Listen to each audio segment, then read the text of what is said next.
me to have the deck listen? I have it there, Yeah.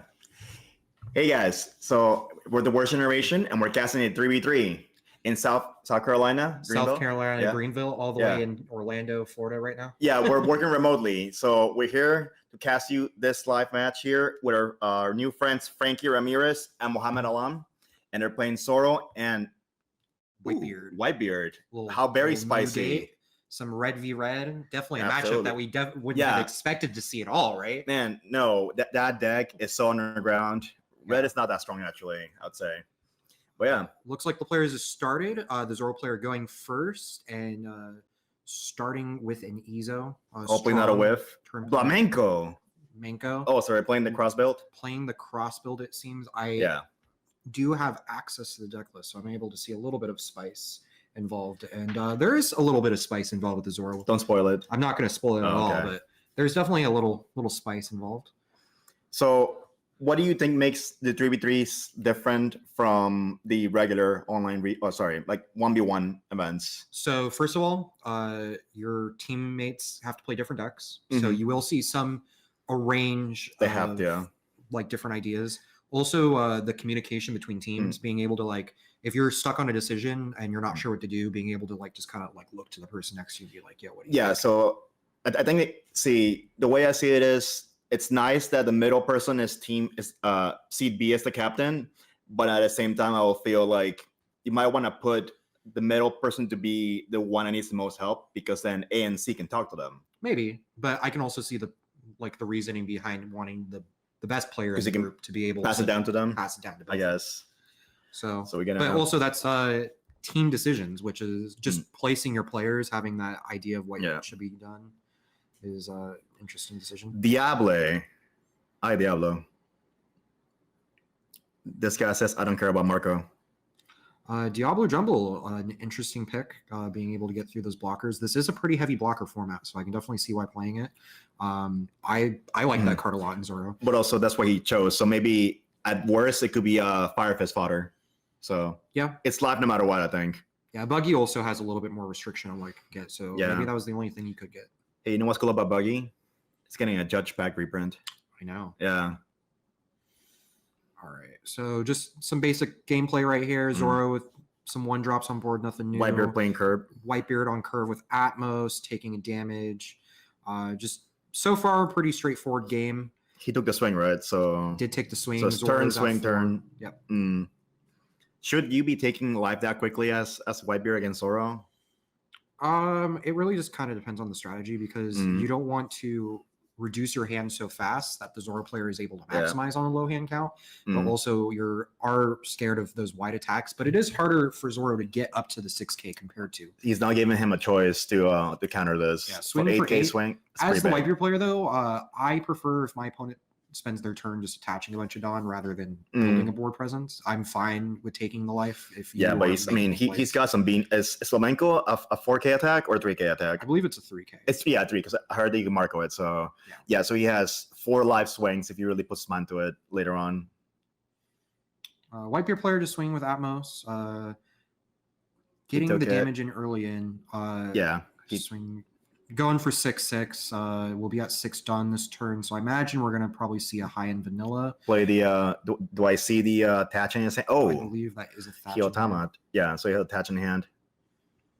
Either that, or we're gonna be dropping a new Marco, Flamenco. Getting rid of the Flamenco. He's a bigger threat. Leaving one open, tapping one, playing a blocker, or that's an Ezo. Okay. Okay, Ezo. Maybe a 2K or a blocker. See what the new or is one of. One of would be very nice here. Something you always want to see. But now with like Fiery Doll and stuff, like, does it really matter when Zoro can just go PPO? Maybe, but Ninebeard is such a good card in this match. Putting your leader up to 8K against Zoro, and then also having that Nico effect to be able to snipe things. A lot of people forget about the Nico effect on Ninebeard.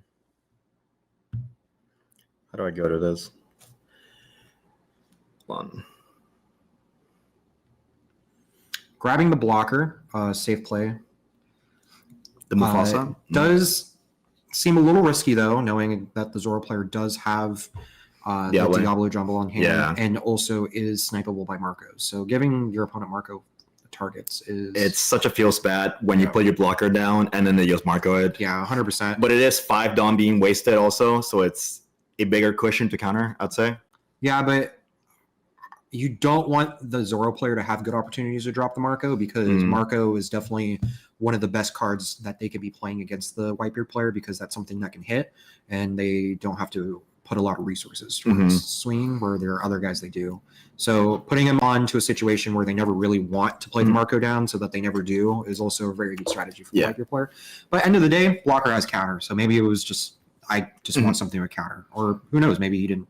Well, he was thinking about it hand, so he probably had options, but who knows? Yeah, no, he has a humongous hand, so he's taken every life so far, I think. So. Yes, he has taken every life. He is at 1 already, which with this board presence against Zoro, it's not too bad. The Zoro player does have hand. He's played 2 things with searchers. He hasn't guarded really any attacks except for 1. So still a decently sizable hand off the Zoro player. Probably about 6 or 7 cards in hand right there. He has basically, unless he's being super aggro, he's gonna have to keep in mind the unblockable attack then.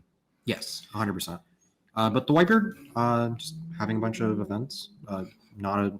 Yeah, like the other night when it had 31k counter. Yeah, insane. Zoro player poking for 6 right here. As Whitebeard, you want to take this attack because you don't want to end up with the 1 life because you're going to take it anyways. Yes. But also, it's really awkward because if you take it, then your opponent can just attach that 7 Dawn to the buggy. Yeah. And that buggy is now swinging. Now you have to waste cards. He guard. Yeah, so he's expecting a swing. Yeah. So you drop the attach instead.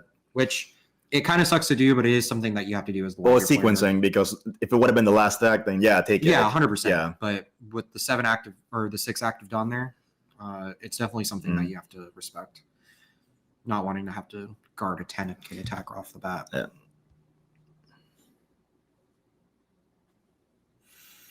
Zoro player definitely thinking about his play, contemplating. As a Zoro player, you do have a lot of Dawn that you can fluctuate around. It's a big decision whether or not you want to play something. We are seeing a Marco come out right here, getting rid of the Ezo. Yeah, that wasn't a big loss. Usually it's the Dawn and the buggy that are bigger threats. Yeah. Because of their half in 3k attack. Leaving 1 Dawn active could be a bait. He didn't really have anything to do with that 1 active Dawn. Or maybe he has the Radical in hand. Who knows? Radical is pretty good. Yeah, Radical is a very good card. I almost want to say that seems like a bait active to me, but who knows? I played this 5-drop. I don't really have anything to do with it, but I'll leave it up, make my opponent think I have a Radical all game. Oh, I see a lot of Josephs there. Yeah, that is a lot of guard. I wish. Oh, actually, we don't have the hand cam on Twitch. I was like, can we see the hand? We can only see the players. Yeah. Definitely thinking about his play here. He did get rid of the Thatch last turn, and Thatch would have been a really strong play this turn. So I don't know if maybe he had another one in hand or something else. That's usually what I do. Yeah. If I have a dupe, I just get rid of it. Oh, yeah. If you have a second Thatch in hand, get rid of it right away. Yeah. It is very tempting just to drop the Thatch right there for the 1k. Yeah. He's at 8 Dawn right now, right? Yes. So really good time to be playing that Thatch. Yeah, because maybe you have 2 out. Definitely tempting to play Zoro here, but I don't think you get a lot of utilization out of that Zoro. You want to wait for that Marco to swing next turn to use that Zoro. See, one thing I feel like about getting help from his teammate about what he wants to be doing right here. Hey, and that's the beauty of this format, because you can get advice from 2 players next to you telling you what you can do. Because 100%. I love to see it. Like, utilize what you have with you. The events gives you access to it, so use it. Yeah. Actually, I think there's a much more controversial opinion maybe. I do enjoy this format way more than a buddy battle, I'd say. Yes. I think buddy battle it's chill. Thankfully, it's not a competitive format, but it's like way more chaotic, and rulings are so different, and it's a lot of interpretation. Like, this is straight up a team battle. You have a fun group activity anyway, so yeah. I am seeing a Thatch and an Atmos, Ace. And a Marco blocker. Ooh. So definitely a lot of decisions here. If it was me, this man has a stack. I am poking 6 3 times and playing that Thatch right here. You're not really getting any advantage off the Zoro. Playing the blocker Marco or playing a blocker right here is really tempting, but he has the because he could go the blockable. He has the unblockable, so it's not as important. But it would only be the leader Zoro as a target. Correct, but that's the second highest thing on his board. Mm. And Fire Eat All is a card. So Diablo Fire Eat All 2 cost? It is a 2 cost, 2 for 4. So if you drop Diablo Fire Eat All on 9 Dawn, that's still a scary turn. Oh. All right. Atmos swing for 6 here. Zoro player contemplating. See, I like this a lot right now because you're just poking. You're getting a lot of hand knowledge. Because if the Zoro player starts taking these 6s here, now you know that they don't have a lot. Ooh, is that a jet pistol? No. Oh. Jet pistol, the Marco. What? Oh, he killed the attack. So Whitebeard deciding whether or not they want to protect. It's not a total neg because at least the Marco can come back and they can challenge it again on rested mode. Getting rid of the Red Hawk. Popping the buggy, though. That is a very nice thing that you can do right here. You know what's funny? I've actually never seen this happen in person. Like, ever seen it, like, on that side where it actually works. Yeah. And this is actually the first time I've seen that happen. So usually, it just dies, like, on the other player's turn. And it was a very nice target on the buggy. So. Swing for 8 here. Interesting. I mean, he wants to put what he's going to be at doing 1 life. Yeah. Well, he can just drop 2 2Ks. He has 1 active. He has 1 active Dawn. This is if he has the Radical, you're playing the Radical here. This he can't guard point. Yeah, it's not like Whitebeard for us. 9 to 8, 1 active Dawn. This is the best time to be playing that Radical Beam if you have it right here. So this is definitely going to be giving up whether or not he has it or not. Zoro player contemplating to guard. I imagine he's talking to his teammates right now about what he should be doing right here. Whitebeard still has 6 active Dawn, though. Curious what he's going to be doing. We did see the Marco. We did see the Jozu. I imagine we're going to see one of those and then leaving 2 open for events because you're at 0 life. So you're going to want to definitely hold. Does decide to take. And we do see the Marco enter board. Opponent thought that was a 5-cost Marco and almost let their Ezo die. A very pretty Marco, though. Oh, is that a Treasure Cup Marco? It is a Treasure Cup Marco. Insane. This guy's flexing over here.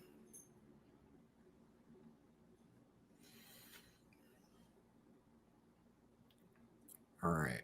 So, start of the game, turns, right? Instantly just attaching a Dawn on the Zoro. You're going to do it anyway. You don't want to forget, Yeah. But there's turns where you actually... No, there's 100%. Not, yeah. But right here, you're going to poke for the 6 anyways, so... Definitely contemplating what to do. Doesn't look like the Zoro player actually has too many cards in hand at this point. No, it's not like the break the Whitebeard player has. Yeah, no, the Whitebeard player definitely in a very favorable position at this point in the game. He could also, we've seen some of his cards, but to the other players' knowledge, it could be like all breaks or it could be all counters too. So 100%. Like I had it, like when I played at Pasadena, this man had 9 cards in hand, and I went for Rush Luffy for game for 11, and he couldn't match 11 as a Whitebeard player. It's like, wow. It happens. Yeah. Sometimes. So, I had no other choice. I had to go for it or lose next turn because he had 2 aces and a leader, I think. And the Zoro player right here could very much go for the same plan, especially since they have the unblockable. Yeah. I don't think you go for the unblockable this turn. You're definitely just going to try to poke a little bit. With the 1 life left? No, yeah. No, with him at 1, yeah. I imagine you want to just kind of poke a little bit, rip some cards out of that hand, and then next turn you're going to go for the unblockable play for sure. Whitebeard player counting the fortress in his hand right now. Quite sizable indeed.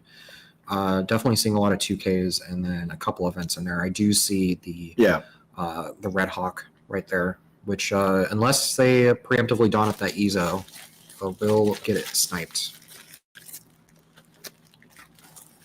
Usually for Zoro, you don't see it. Usually that's more of a law thing where they Dawn to prevent stuff like that. Yeah, but with Zoro, like if you're going to plan to attack with that Ease already, you want to preemptively do it, especially since you see that there's the Red Hawk in trash right now from the wipe your player. You know your opponent's on it. They have 2 active Dawn.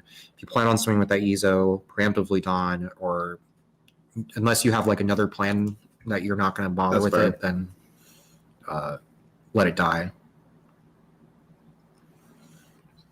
Or maybe you just poke for 6 with the Zoro and go, do you want to Red Hawk my 6? Sure, kill the Ezo. I don't care. I mean, sometimes with the sequencing, you just gotta, if you want to get rid of something, like you just gotta take the negative counter and just do it anyways. A lot of contemplating, a lot of discussion between teammates here. It's the on play, right? It is on play. Yeah, so fellas, I'm seeing on chat people are questioning why did Marco get KO'd? Sorry, why did Buggy get KO'd during the play? And that's because when Marco came back, it was still during the owner's turn, so the on play KO'd Buggy. Yeah, you usually don't see that because Marco tends to die during your opponent's turn. But like I said earlier, I've never seen that before, and it finally happened in my own eyes. So yeah, exactly. It's a similar thing to like how something happened. How normally Borsellino never dies, but if it gets triggered jet pistol, it can still die because it's on the owner's turn. Marco swinging for 9 here. Interesting decision. I wonder if the Marco or the Zoro player was contemplating when he was doing his math, if he remembered the Zoro math, because swinging for 9 here with 2 active Dawn, I think going for 8 was definitely a better utilization. Yeah, of the Dawn. Just want to go evens for Whitebeard. Yeah, you want to go evens, give him a little bit. They wanted to Red Hawk that attack anyways, so going for 8, they were going to drop the Red Hawk on it, and you get rid of they're getting rid of the Ezo, so definitely could have saved a Dawn on that, but we'll see.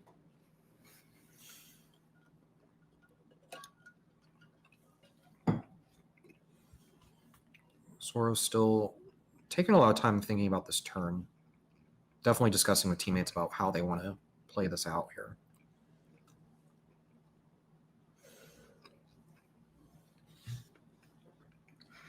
Here we can see, wait a minute, I just realized. I think that's Kevin Chow next to him.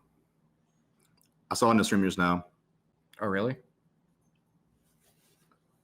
Yeah, I believe to the pink shirt players, right, is Kevin Chow. Oh, interesting. Zoro swings for 6, drops a 1K from the Whitebeard player. Easy guard right there. Do you see another buggy hit play? Checking top 5. Are we going to get an event here?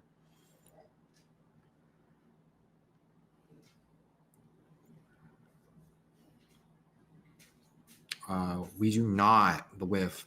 Definitely not something you want to see in this stage of the game. He whiffed the buggy? Did the buggy. Oh, no. Buggy. The buggy is... When was this? When Cross won the first online regional, I tried to play that build and like buggy whiff. I was done. Well, we're seeing the 3rd buggy hit board for this game. He really wants that event. Yeah. Oh, that guard point. 2 for 3 on the event searches, so not terrible.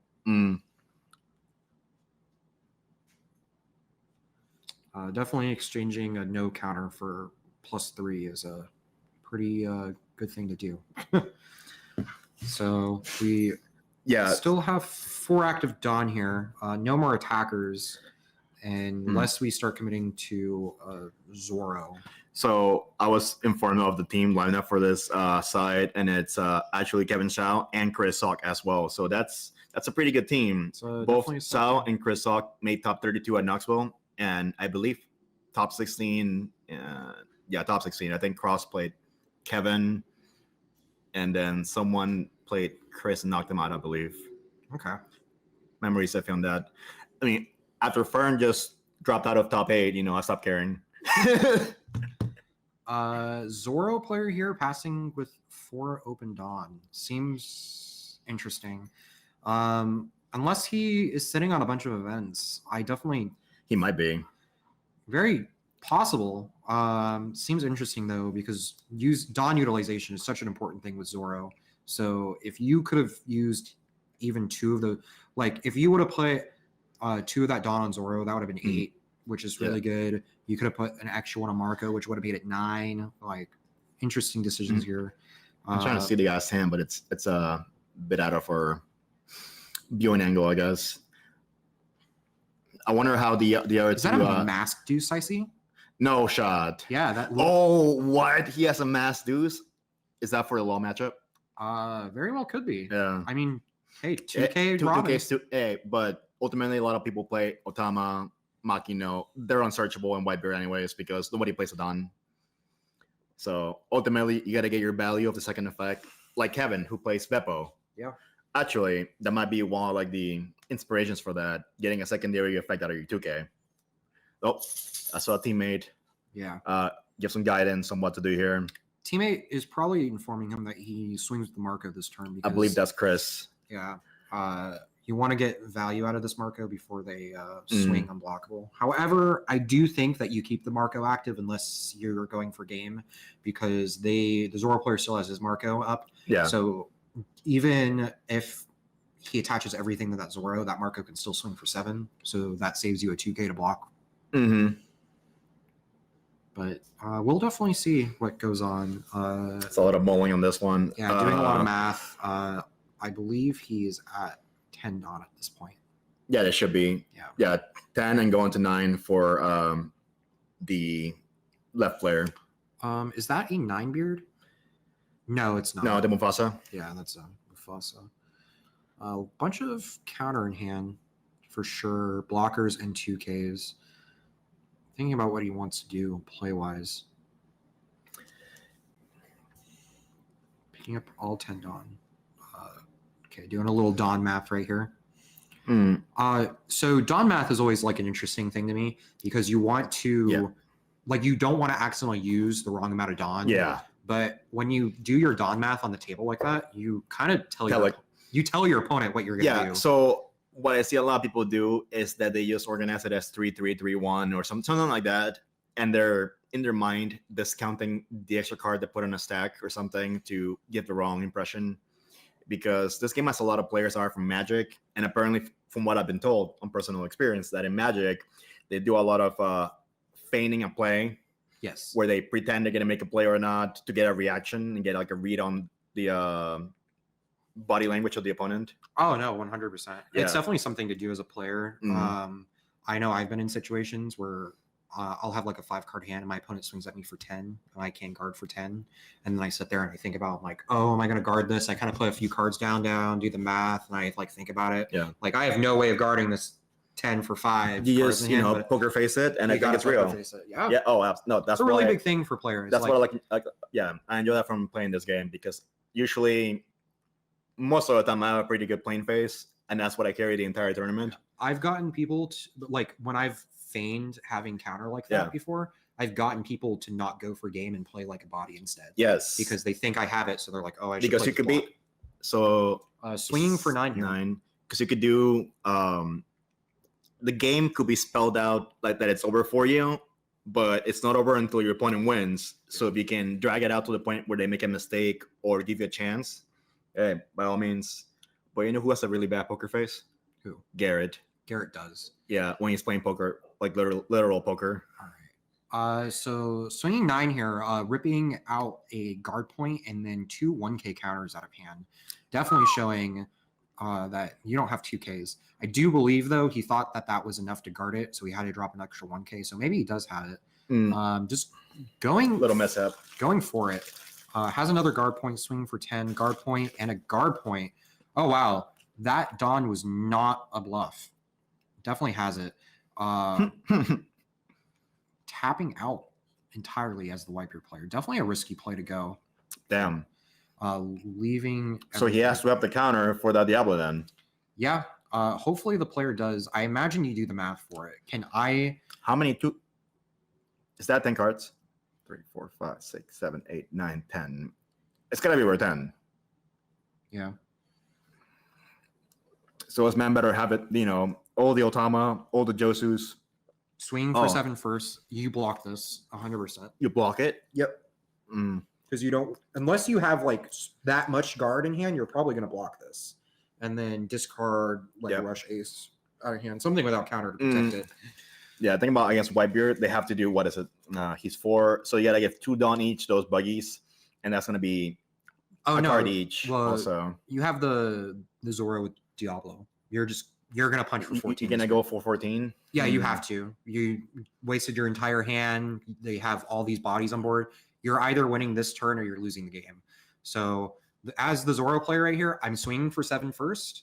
I'm going to see if they mess up and drop a 2K on this, and then I'm going to Diablo Jumble, attach everything on body. And the Whitebeard player definitely thinking about how he wants to guard this. But if you are the Whitebeard player, you are definitely blocking with Marco, and you are only protecting this Marco if you have like a ace in hand without counter.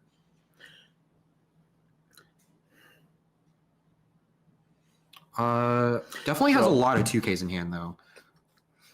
Did the player remove his Dawn from under the characters? Because he didn't swing 6/6 earlier, right? He swung for more than that, right? I think he did.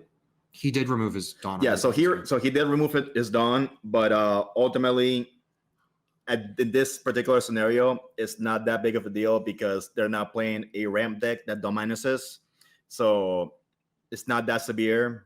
Yeah, like something that the players should definitely have not have done, but in the end of the day, it's not affecting game. Yeah, because nothing is active right now. He went all in, so like we're monitoring the situation.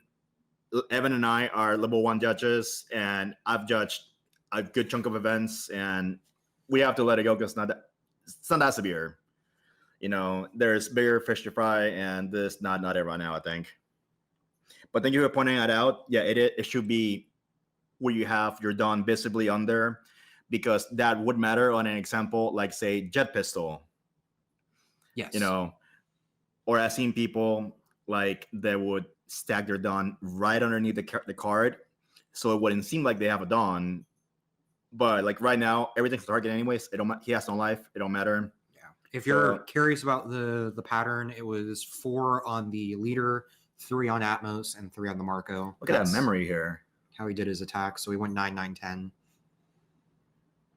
Did not leave any active. If it was something that actually needed those Dawns, such as Dofi, would that have mattered? Which Dofi does he mean? If it was something where Dawn needed to be on that character for the effect, then sure, yeah, it would have been. Yeah. Like what we're saying here this matchup is not it. At this time, it's not affecting game set at all. Yeah. If you're the opponent and you want that person to make sure their Dawn's there, that's your player, right? The opponent obviously didn't care that much. Oh, all right. So he does bring a point. Yeah, on green, purple, Delphi, it matters because they get stuck there. Yes, but yeah. So like I'm saying, yeah, in this matchup, you're not playing green. Yeah, they're playing Ongabonga against Ongabonga, so we're pretty safe. If it was more severe, I would call and get a judge to make him change the board and fix it appropriately. But absolutely, you know, we're here to answer questions. We want people to learn, enjoy the game. So any questions, I'll address it in the chat or in the stream. So we're here for you. Yeah. This definitely isn't like a red leader Luffy scenario right here going on. Oh my gosh. Yeah. Like I do believe some kind of marker will be good, or like even turning the character upside down or something to signify that you used it would be good. Yeah. Whenever I play against Red Luffy, I'm constantly like, was that Luffy's ability? Because they'll do it. Yeah. Like I don't want to throw people under the bus, but like Whitebeard character effect, it's gone to the point where if you don't call it out, some people might want to call a judge and rule shark about it. And at that point, you just got finally the mass dues. That is definitely not what you wanted to be doing in that situation. Wow. But unless you have it, then it is a good way to bait. All right, here we go. Does he have it? Fiery doll. Oh, yep. Baby. So that is going to be 7 on the Zoro. So that is going to be 16. Show me potato salad. So was that the math? 2, 6. Is that Mufasa? Oh, no. I'm not entirely sure what happened. I couldn't see the guard. Either the Zoro player scooped or the Whitebeard player just lost. I heard him say, no way. Something the Zoro player lost. He went to 17, he said. Hey, Vampire, what's up? He had exactly for 17 against the 16. Oh, yeah, so he had exactly that. Yeah. Yeah. How's it going, Vampire? Oh, he could only get to 10K. Wait a minute.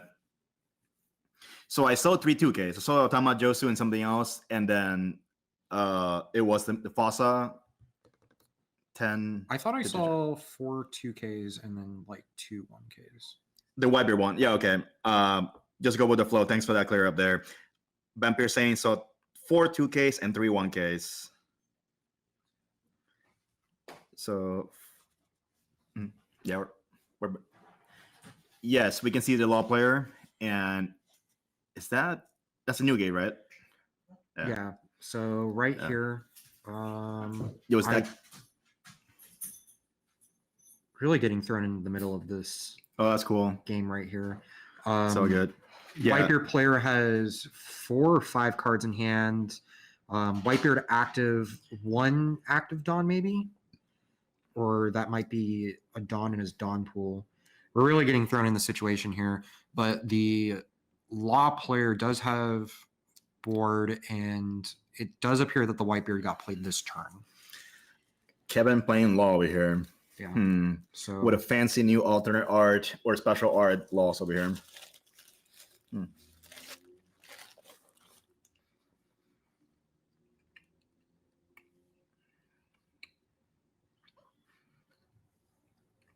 So an interesting ruling of this format is that, from what my recollection of it, is that they can still come fair with the teammates, but if they leave, they can't go back to it.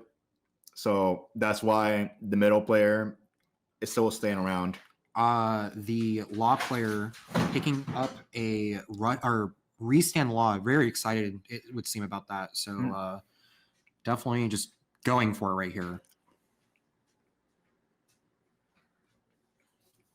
Yeah, pretty much. If the Whitebeard from the previous match counter out, then he won, because on the crackback, the Sora player had nothing else. The Law player going for 12-12 here. 12-12. Is that going to be enough? GG's, Kevin. And Law wins. Nice. A really clutch top deck restand Law off the Bonnie. So that's the game for the that team. To it, there were 10 Rebeccas in the tournament today, so about 10. A third of teams have it. Yeah. So yeah, let's spun into the game. Let's see how it goes. They just started. Rebecca's setting their life at the moment. Z player is currently shuffling.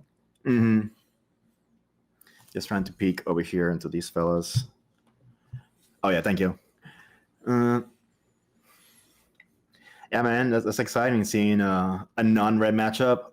But at the same time, I'm so used to seeing red that I'm more like, I understand what's going on. Yeah, this will definitely be an interesting matchup because Rebecca I don't know what to expect. Yeah. So Rebecca is a deck that definitely wants to drag on the game as long as possible. And Z definitely does not seem like the fastest deck ever. Obviously, I have zero idea. So you think it's given a chance to catch up and drop the 10-drop Kusan? If that's what the Rebecca player is on. But in general, my point is that you risk giving the Rebecca too much time to do what they want. Oh, yeah. Yeah, they're going to have the King Kong guns and everything, because they're both relying on effects that reduce cost and pop. So seems like a pretty strong hand in the Z player. I do see a Sakazuki. I see a 10-drop Kuzan. Yeah. I do see the 3-5 vanilla, or not 3-5 vanilla, 3-5 statted Tashigi from set 2 that not a lot of people play. Oh, yeah. The box topper. Yes, the box topper. So definitely an interesting card there. The Ideo counter. From the chat, I played Garp against Rebecca, and it was fun. I don't know, man. What is that card? Which one? That's a winner. That is the current winner tournament pack Tashigi from the current Store Tournaments Volume 3 or 4. Yes. 4. Is that the 2K one? Yeah. No, 2K one is the one from the start, isn't it? Yes. Okay, so this is the 3-5 Tashigi. This is OPO2. Yeah, so we are entering a new rotation because we got a new set, so we have a new TP, and this is the one that has the Mihawk, the Okiku, Tashigi, and someone else I'm forgetting.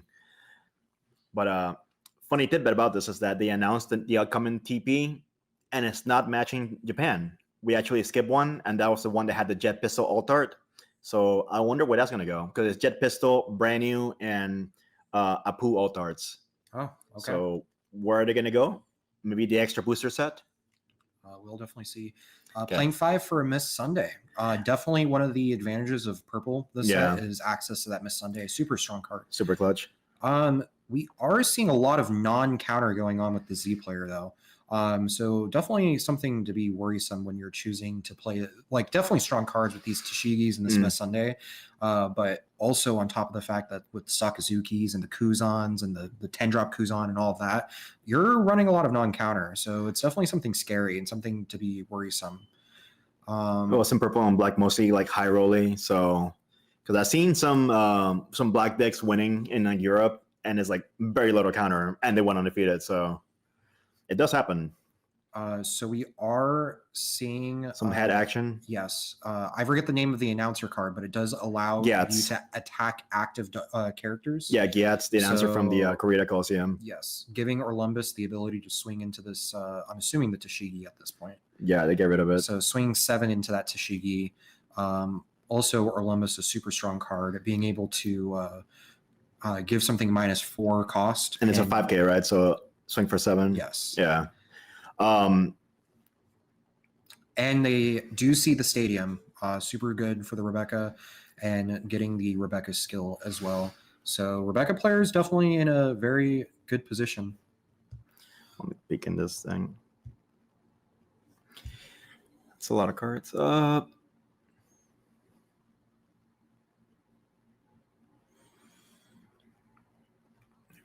right. And then tapping one.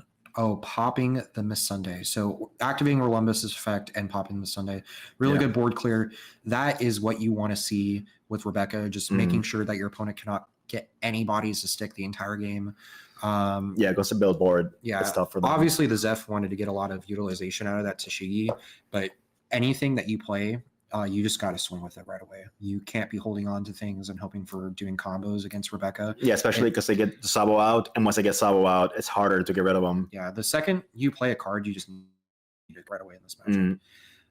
And now they got the Coliseum, so they can get swung at by their interactives. So yeah, the Zeph player though is currently on 8 Dawn though, given the fact that they were able to ramp the Miss Sunday last turn. So.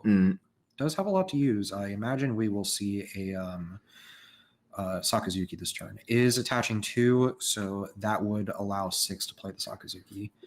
I imagine we'll see a 7 at lead. Yeah. Maybe even 7 up the Orlumbus to bait cards out of hand. Orlumbus, he took it. Yeah. Okay. I can definitely imagine he was trying to bait cards out of hand, but the Rebecca player was not going to fall for it. So now are you going to play the Sakazuki and kill like just a little guy, or are you going to hold on to it? I mean, it's still a big body. Yes. It's 7K, right? Even So at this point, that's a threat anyways. Discard the card. Yeah. Getting a Magma Fist out there. Is deciding to pop the little boy. The Leo. Yes, the Leo on board. Almost not worth a discard, honestly, at this point, especially given what, because I don't usually swing with that, so no. And getting rid of 2K. I feel like this was almost a bad trade. I feel like he was really trying to bait cards out of the Rebecca player's hand, so he and got punished for it. That's a really expensive 7K attacker. I definitely think that maybe the Zeph player should have swung at lead to get advantage, because you need to put this Rebecca player on a clock. I don't know, maybe he used 1/6 bodies. Does get the Sabo. Was that Rebecca effect? Yeah. Yeah, off of Rebecca's effect. Yes, One Piece Showdown. It is round 3. We had to skip round 2 on a stream because we couldn't get a hold of the players before they started. So has the Luffy. We will see if this Luffy starts swinging to Sakazuki's, and it is immediately. Yeah. Just ripping cards out of this player's hand. 7 for 7. So dropping a 2K. Ooh, we got a Bart also. Nice. Yo, look at those blockers in hand. Yeah. Oof. Getting a ton of value off this Luffy for sure. Setting the Luffy to active. We'll see whether or not he swings again. I feel like if you're ripping 2Ks out of the hand, it might just be worth doing it, especially against black. Like this Luffy does not. Wait, what do you flash his hand? Or was that a camera angle issue? I believe it's more of a camera angle. Yeah, I was like, holy moly, that was a whole hand that he showed. Yeah. Choosing the 7 to send back to set the Luffy to active. I imagine you just attack the Luffy because when you're playing against black, anything can die right away. So you just want to get the...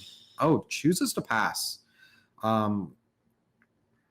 Let's see. The Zeph player will be starting at 10 Dawn. I imagine we're going to see a 10 drop Kuzan this turn. Oh, drop a bit. I don't see it. Do you see it? I thought I saw it. Is that the leftmost? Yeah, it's no. the very right one. It's the alt art. Yeah. Because it was the leftmost one just now. So it's the alt art. Yeah. Yeah, he has to drop it. He has plenty of life to sustain anything right now, so no reason not to play it. And after you play the Kuzan, you can use Zeph's ability to pop it. Insane. Yes. I don't know. I think after dropping that Kuzan, it's a lot of pressure that's being applied. It's a very large tempo play for sure. Yeah, and now being able to get rid of that Luffy. I don't think Rebecca or many other decks have an easy time getting rid of that Kuzan and have to play around it. No, so as resources being wasted every turn too. The best way to get rid of that Kuzan in this matchup would be to, if they are playing Red Rock, that's an easy get rid of. Or you can do Orlumbus with 3,000 worlds. Oh, -4. Yeah.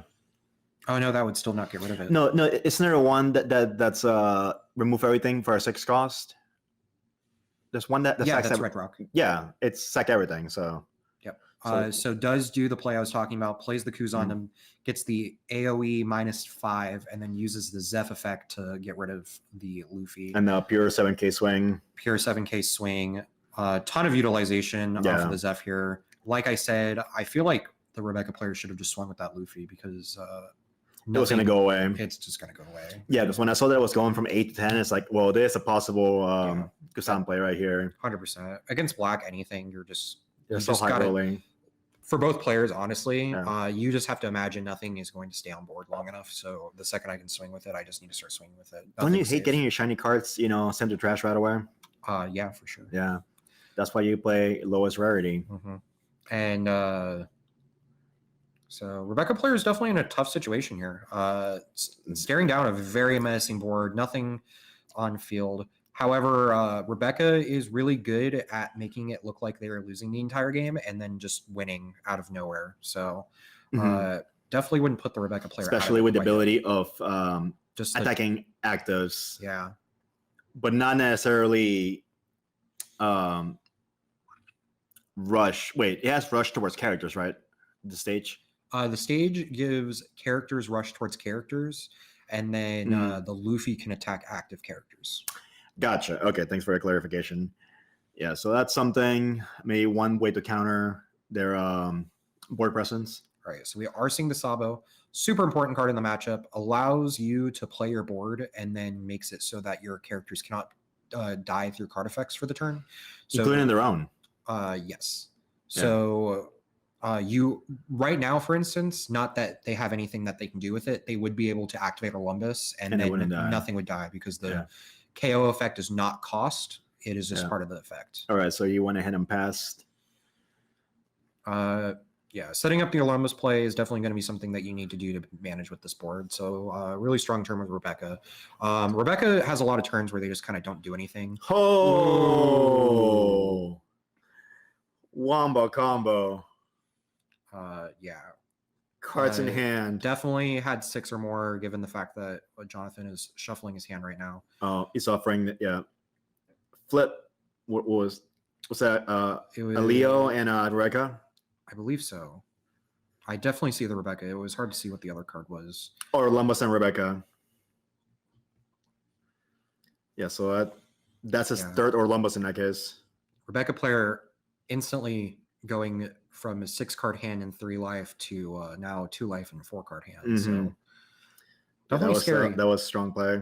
Yeah, I imagine you're taking this too. Yeah, Zeph in such a commanding position with that play. If the Rebecca player does not deal with this board this turn, they are not looking good. However, the Zeph player does only have 4 cards in hand, so it's not unmanageable for Rebecca. Like I've said, I've definitely seen him come out of situations like this before, but they will need to see a lot going on from here if they want to come back. He's got a heart of the cards over here. But you know what's interesting? So one thing I was talking to Garrett before he went to the tournament, it's the strategic value of who you place it on first, second, and third. And the way he was thinking is that second will most likely be like the meta play, like a Whitebeard or Zoro. They want like a solid deck to match up. Whereas now we're seeing the French deck kind of where he is performing actually quite well, being the captain, the middle seed. So yeah, I don't think they might have expected playing against a Rebecca, but the way they're curved out and the cards they got in their hand has their curve out's insane. Yeah, that ramp made the whole difference. Does have a lot of non-counter though. I do think that he's still up for life. Yeah, getting played against a Rebecca player definitely was very advantageous, and maybe they were expecting it because if they would have got seeded against something like a Zoro, definitely could have been a different situation. But, very strong meta call against this Rebecca, definitely tearing it apart easily. So maybe they were just expecting to set against Rebecca players. I mean, that is someone that we know that's playing Rebecca in the middle too. So okay, so we do see the Luffy coming out right now. Definitely what they needed to be able to do this turn. How big was the discard? You only need 7, right? Yeah. Is activating the con guns. Oh baby, let's go. Going for the board clear. Swing 13 to that 8 against a 4-card hand. I imagine. Keep pointing at Isha? Yeah. We are going after the Isha. So he's gonna drop 6K? I don't think he's gonna drop 6K for that card. No, not at all. Not in this situation. I imagine we're going to see the Sakazuki dying next. And then after that, he's implying he's gonna double swing it. Yeah. Yeah, because the Kusan is too close to a 2-card combo out. Yep. So that makes the board state more manageable, for sure. Definitely more manageable, but the Z player next turn just with the Kuzan on board can just get rid of that Luffy right away. But he could drop another one if he wanted to. Not even just drop another one. The Kuzan has the AoE effect, and then Zeph skills live, so we can get rid of that. It's a 5 or -4. It's -5. -5 global, insane. Yeah. Damn, all the admirals minus Borsalino. I mean, technically, yeah. Yeah. I can't wait for that eventual Green Bull. Wait, Green Bull would be cool. I wonder what I forget. What is her Japanese name? Green Bull.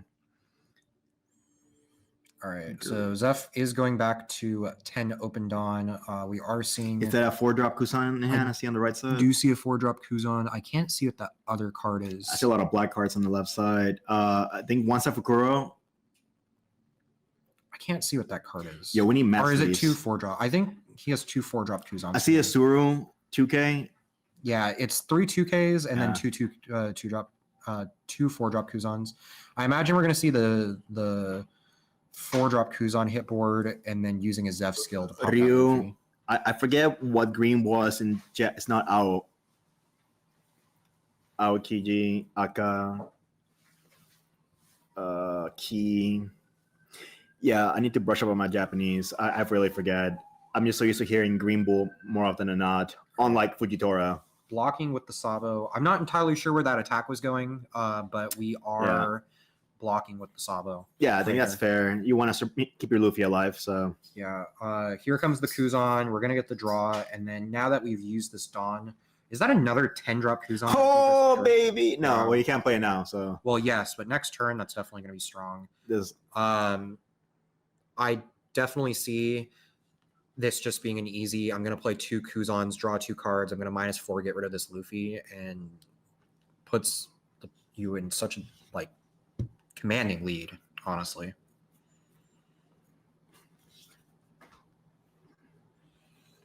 Justin here contemplating about how he wants to attack.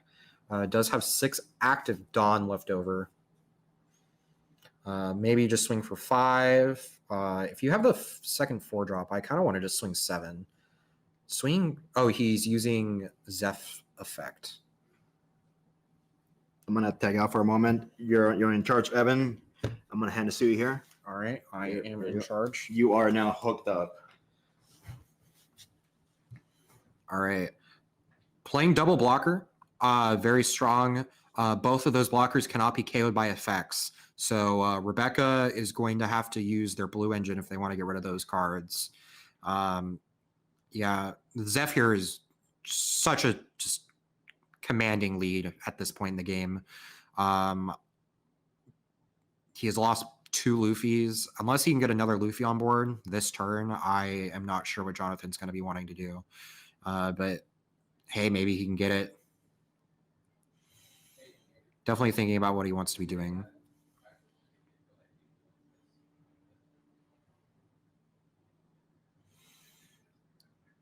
Tapping one for Rebecca.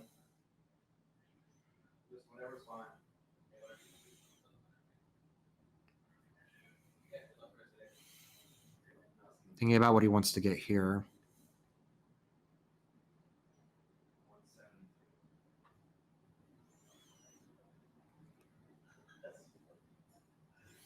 Grabbing the Bart. Almost feel like the Leo would have been a lot more useful in this board state with the Orlumbus. Use Orlumbus minus the Kuzan, play the Leo, pop the Kuzan at least. Like, just try to take care of some of this board because it is definitely getting way out of hand. And not to mention, the Zeph is still at 4 life right now. Lormba skill is being activated, getting minusing 4 to that Kuzan. And we are seeing a 5, so I imagine we're going to be seeing another Sabo hitting board right now.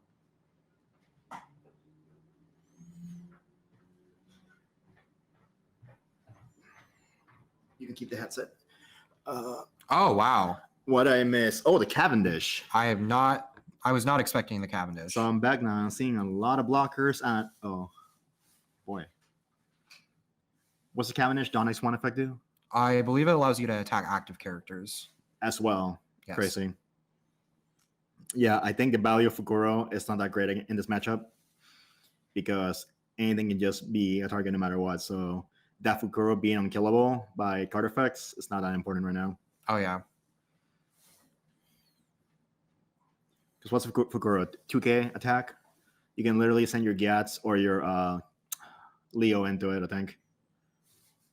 And then also utilizing the on-attack skill from the Cavendish to pop the 4-drop Kuzan.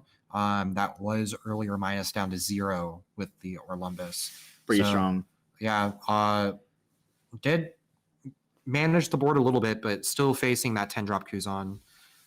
Leaving 3 active Dawn. We'll see what he does with that active Dawn. I'm surprised he didn't activate the Rebecca skill. Did have the Rebecca skill active. So, interesting decision indeed. I don't know what he's going to be using that 3 Dawn for. Or maybe he just forgot.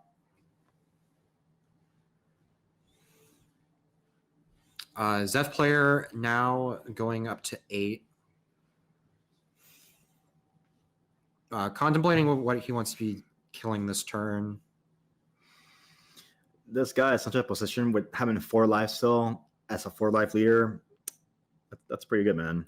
Yeah, but like Rebecca likes to do, they will not attack leader the entire game. They will drain you out of resources, and then when they've put you to 0, then they Kong gun you out of the game. He already played the 1 though. Did he play all 4 or like 2 or 3? He has played 1, but remember with the Luffy, you can recycle all your cards, and with the way that Rebecca goes through its deck, true. Seeing your cards again is very likely. Like early, he dropped his 3rd Orlumbus, so it's not game ending. Yeah. Playing the second 4-drop Kuzan.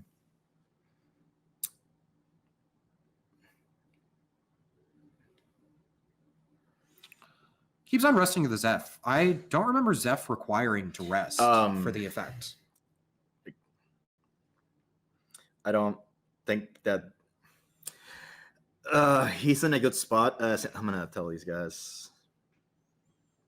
Or is it on attack maybe? Let me reread Zeph before we drag anyone into this because I haven't read Zeph since OPO2, so that is a fair... Okay, it is on attack, so that's what's happening here. So he's attacking leader and then using the Zeph's on attack skill to pop. Gotcha.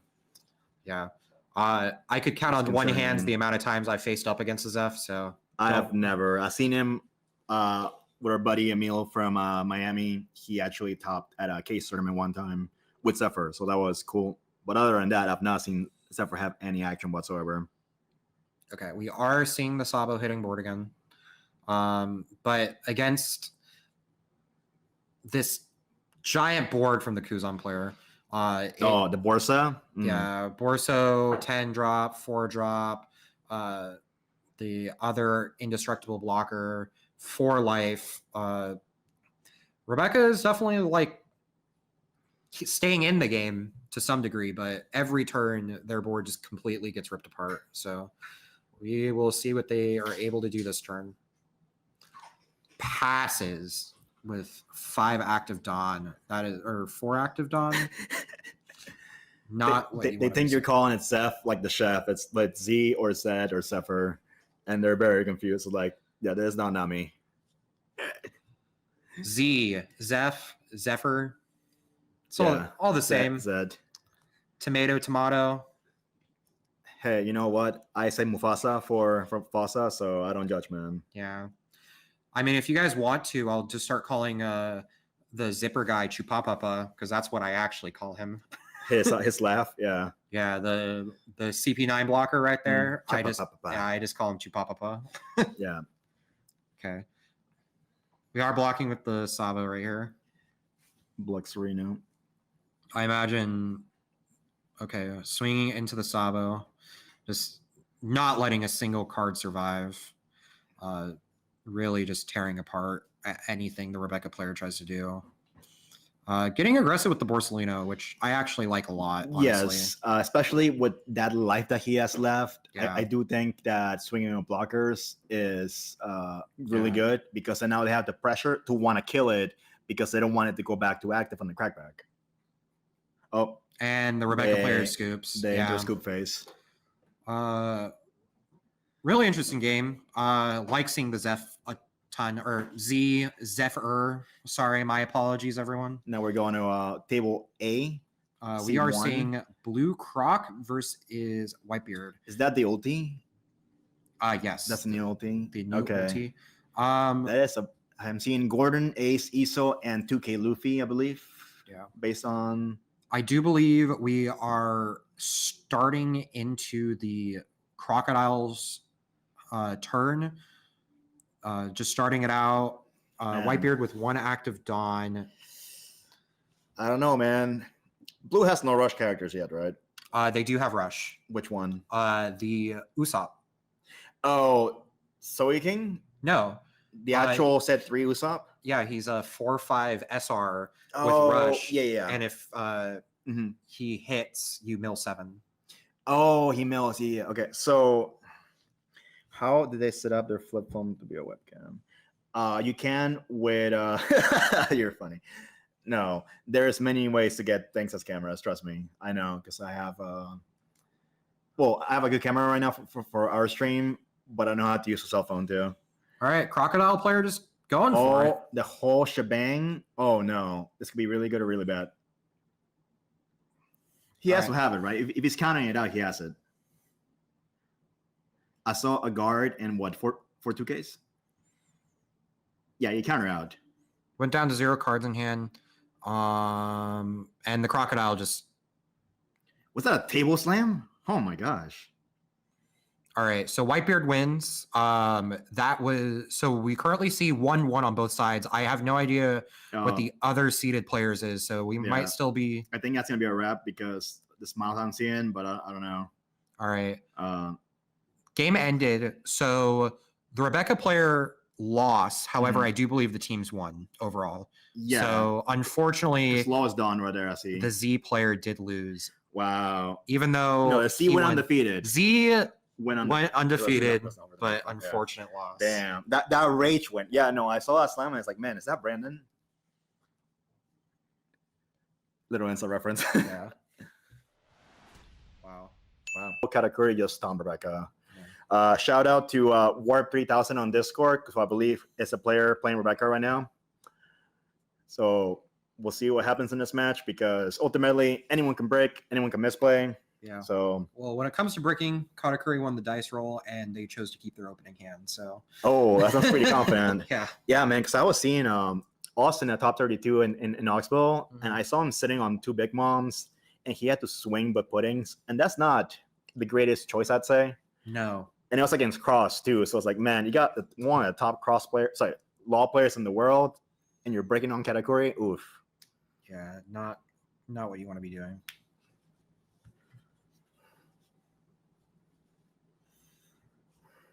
All right, players. Yeah. Drawing their life. Rebecca about to set their life, and then we will get this game started. Katakuri won the dice roll, so I imagine the Rebecca player will be going first. So I think out of all the decks, this and BB are the most hurt by Capone, since you have one less thing to attack with. Yes, Caponing a Luffy is super good, especially when it's double. Oh, if they King Kong gun, that's still to life, but it also means that you play 2 triggers if you have them, so it could be good and bad. All right, picking up the vanilla Parasparrow off of the smoothie right here. It's gonna go perfect on curb. So not the smoothie. Sorry, the pudding. Yeah. So what's your stance on Katakuri? Do you rather them play on curve and play their corresponding cost cards, or always poke for 7 for pressure? Oh, damn. Double EDL. So, I mean, it just kind of depends on the scenario. I think playing on curve is always the thing you want to be doing. But luckily for Katakuri, a lot of the time you can play, if you're going second, you can play on curve while also still poking for 7. But I think getting the body out is a lot more. So I'm being told some inside scoop from the Twitch chat, Warp, and the team that won are from this fellow's locals. He has a very unique Rebecca list that it is tech for yellow. So maybe we'll see what's up. Unfortunately, I don't think many would tech against Zed. So that is 100% true. But yeah, we'll see. Going 5, we are either going to be seeing the Cavendish or the Sabo. Okay, I'm having issues. Is this a cracker? That is a cracker. Okay. I'm allowed to say that, but you cannot, Diego. No, it is a food. Calm also, down. Be careful. We are on Twitch. That is against Toss. It's a biscuit.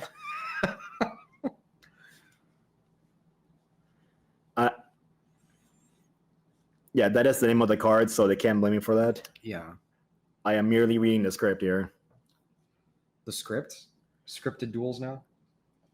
Yeah, like boxing and FIFA and the NBA, same thing. It's all scripted. Interesting you didn't say wrestling. No, that's predetermined. That's different. Oh, yeah. Not scripted, though? People don't bet on those things, so it's fine. Okay. Actually, no, they nowadays do now. Katakuri swing for 5, 6 open dom. We know they have the Parasparrow in hand, so that's going to be an easy play right there. Jonathan does have a Garb on board, which is a really cool card. Like it a lot. Going into that 7 dom curve, are we going to be seeing the Luffy come out right away? No. 4, so I imagine we are going to be seeing the Orlumbus come out right here. Or not. Not. Wait. Tapping 1. Tapping 1 for effect. Gats. Sabo. Gats or Sabo. Depending on the hand, I can definitely see either one going up. I imagine he's going to end up picking the Sabo. Yeah, because it's more pivotal. Blockers. Like Sabo's known for being good against yellow. Oh, yeah. Because they're only out to do blockers right now is just Thunderbolt. Picking up the 2K and not the Sabo. Interesting. Oh.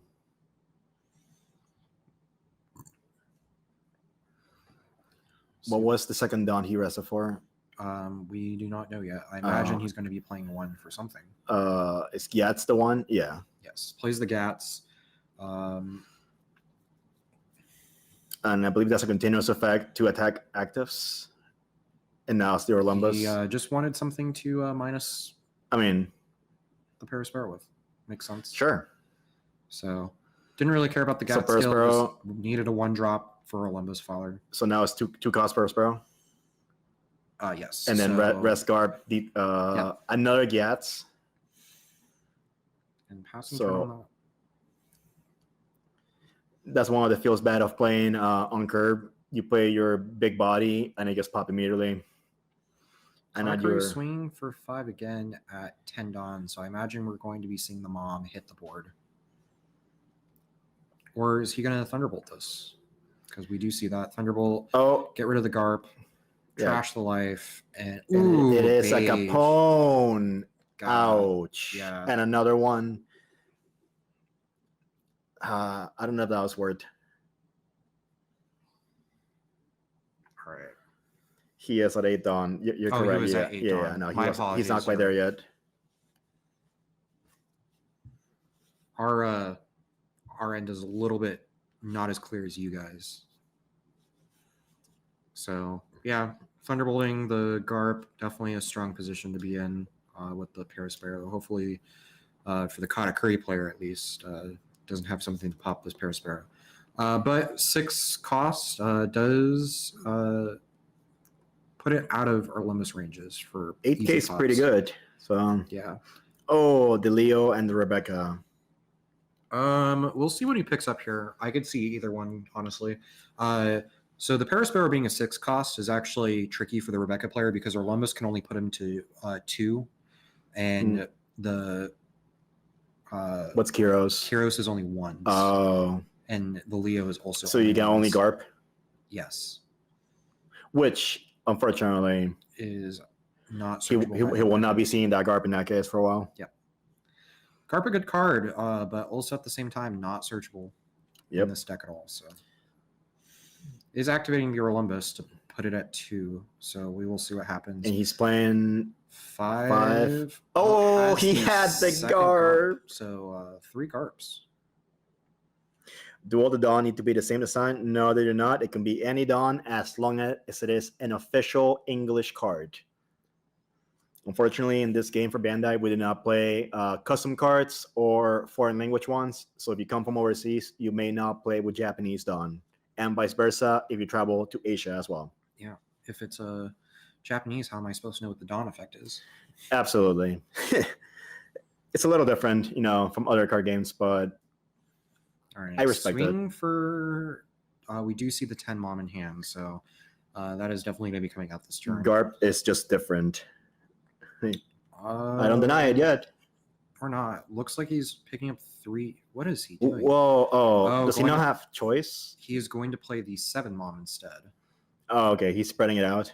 Yeah, putting 3 on the pudding right here, swinging for 5. 5. And then he's leaving 7 open for the 7 cost Big Mom. So he's gonna counter out probably, and then he's gonna drop him the Big Mom and make him choose to give him a life. Yeah. I imagine it's interesting because obviously you don't want the Katakuri player to be getting life, but as the Rebecca player, you really don't want to be trashing life. Exactly. And in the game plan of starving, I can definitely see the Rebecca player being willing to give him life here.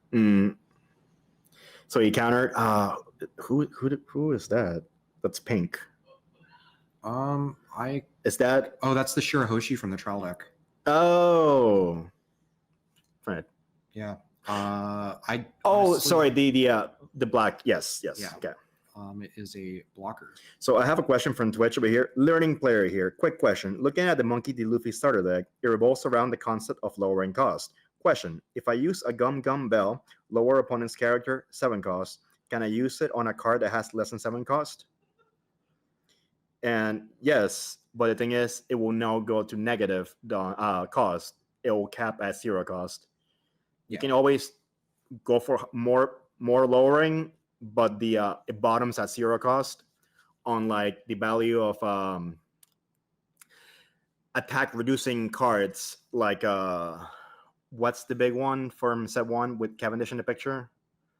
Round table. Yeah, round table. Like say your card is 5,000, you round table, that can go to negative. Yeah, so you can be at negative power, but you cannot be at negative cost. So yes, something like the 10-drop Kuzan that is currently on board will definitely can put things to 0 if it's a 3 or 1 cost, but we'll put it up. There's no negative cost.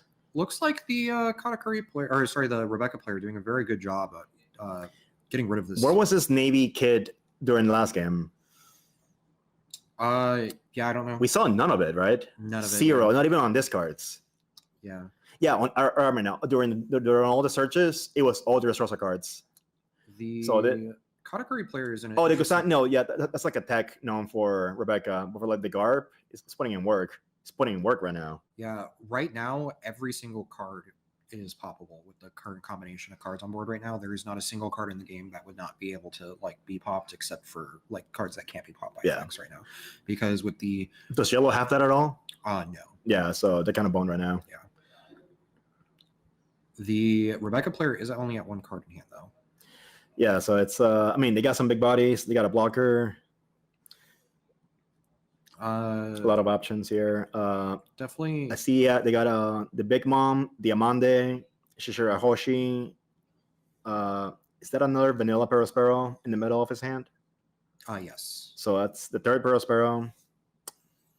Playing another there we go. Here, and I imagine we're going to see the Sanji hit board. Yep. So definitely wanting to go wide in this situation. 10 down play. You don't want to play the Big Mom here because it just gets popped right away.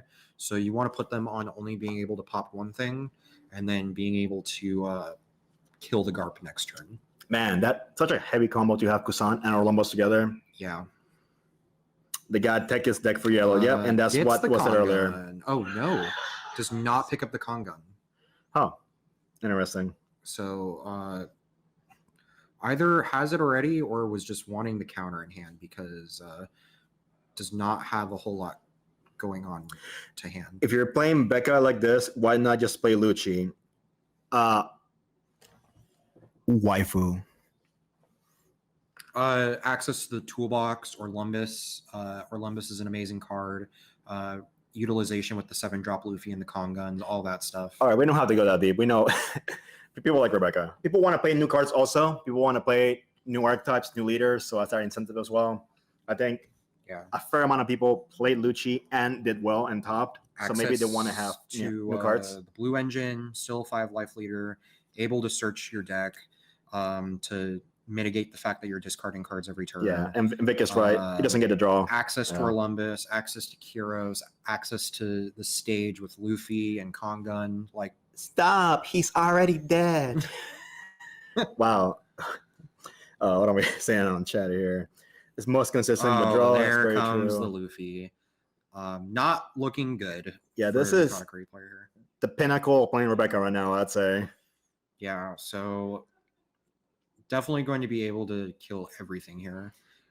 We'll be able to use the Luffy to kill the Sanji, and then the Garp will be able to kill the deck is doing this well without the stage right now, so I think the deck is really good when it there's no stage. There's no stage, so correct. So the Luffy will not be able to attack right now. Yeah, but it's still playable. Like everything is like it's a pretty favorable board state for them. Is choosing 7 to send back. I believe he's activating Luffy's effect right now without having to set him to active, which is a legal play if you just want to send 7. So this is something that's like a judge thing to do. So if it's a legal play, they can do it. Like you can swing for fail. Like if you're swinging 5K leader to a Whitebeard leader, that is legal. No takebacks. You can't go back into that. So that's what he wanted to do by all means. And now we're getting a rest from Garp. Just seems like the Rebecca player wanted to recycle some cards. Yeah. It's put back 7 and shuffle, right? No, it's just put 7 cards at the bottom of your deck in any order. So with the way they grind, they probably see it. They 100% see it. Yeah. Sending back the cards and then also like putting them in order is a super important aspect of Rebecca. You should enter a point in Rebecca where you know what card you're going to be drawing for turn of the game. Which is one of the difficulties of playing Rebecca optimally, because every time you draw for turn and every time you activate Rebecca's effect, if you are playing like perfectly, you should know every card in your deck in the order, which is very hard to do. That's why I don't play that deck. Yeah. That's why I play Whitebeard. One thing that was commented by Vic is if he got arrested next turn, like versus green, the Luffy will be frozen because the effect was enacted. The Katakuri player going aggro right here, ignoring board. I think he's just trying to put the fact the Rebecca player is only on 2 cards in hand and then force a block. Yeah. But I would think he wanted to save the block for Garp. Yeah. Just going wide here. 6 active. Maybe see a Shirahoshi play right here, which I think is happening. Yeah, he has to see what's left in his deck. Yep. Amande, Biscuit, and Truzen. I feel as the Katakuri player, if you're going for this play, you should have committed the 1 Dawn on the the Katakuri. To poke 7? 7, yeah, because it was a 1-count counter. If you swung for 7 here, you would have gotten rid of a blocker. He would be at 1 life right now for sure. And you're just wasting a Dawn at this point by doing this. So definitely. Oh, and there we the go. stage. There's the stage. Wait, it's not pretty stamped. Does not pick up the stage. Says, I don't need it at this point. Look at my board. The Yeah. Luffy's already on field. What are you going to do? You could say honestly, yes. fair. I just needs the counter at this point. Holding out for Arrow, out of life. Arrow is the Rat Beam, right? Yes. Yeah. No, it's not Rad Beam. It's the guard point. It's a 1-3. Oh, it's a 1-3. Gotcha. But holding out for Arrow out of life when I could just guarantee, like at this point, you need, if you're going aggressive, you need to commit to the aggressive play and not hope for Saki triggers. Yo, you know what you can do? We can open these double packs on stream. Oh. Yeah, I have some double packs I can open. I've opened up 2 of those, and then my first one I opened up a secret, and my other one I pulled an alternate, and I was like, man, it's not bad. Yeah, to get, even though it's not as valuable to have secret rares in this game, it's still, the odds of pulling one is pretty good. It's pretty nice. Yeah. I do enjoy the set ratios that One Piece card game has to offer, unlike in Yu-Gi-Oh, where you can get anything, and it's like gets the Parasparrow here, which is very nice.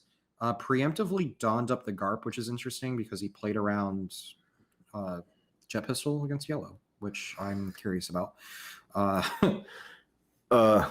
This is kind of bothering me, putting the Dawn on top of the character. It's fine.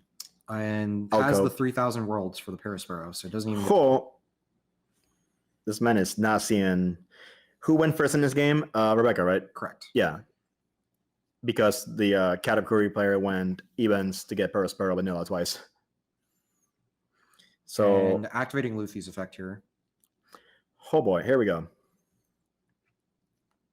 Not looking good for the Katakuri player at all. Hey, but you know, it could be anything really. Ultimately, it is a team event, so this is the middle seat CB. Maybe player A and C are pulling through. Yeah, who knows? All they got to do is win 2. I mean, the Rebecca player could get into a reverse card because last time he lost and his teammates won, and this time he could win and his teammates could lose. But you never know. To be fair, that game last round with Z against Rebecca was impeccable from the Z player. Yeah. And now we're seeing Rebecca play impeccable against the Katakuri player. So draws the Katakuri for turn, which can stall out the Luffy for sure, which you definitely need to do. But also you're in like a really tough scenario right here. If you lose to Rebecca with Katakuri, you just quit the game. No, actually, if you lose to Chef Seth with Nami, you should quit the game. And that's me right there. Who did that regional? Yeah. Diego here forgot that Whitebeard goes to 0 life. Didn't account for the fact that Nami player could attach 10 to Zeph and go for game. I did not expect a 16k swing. Hey, I didn't get milled. Yeah. I did not get milled. He lost to combat to Nami. Imagine that.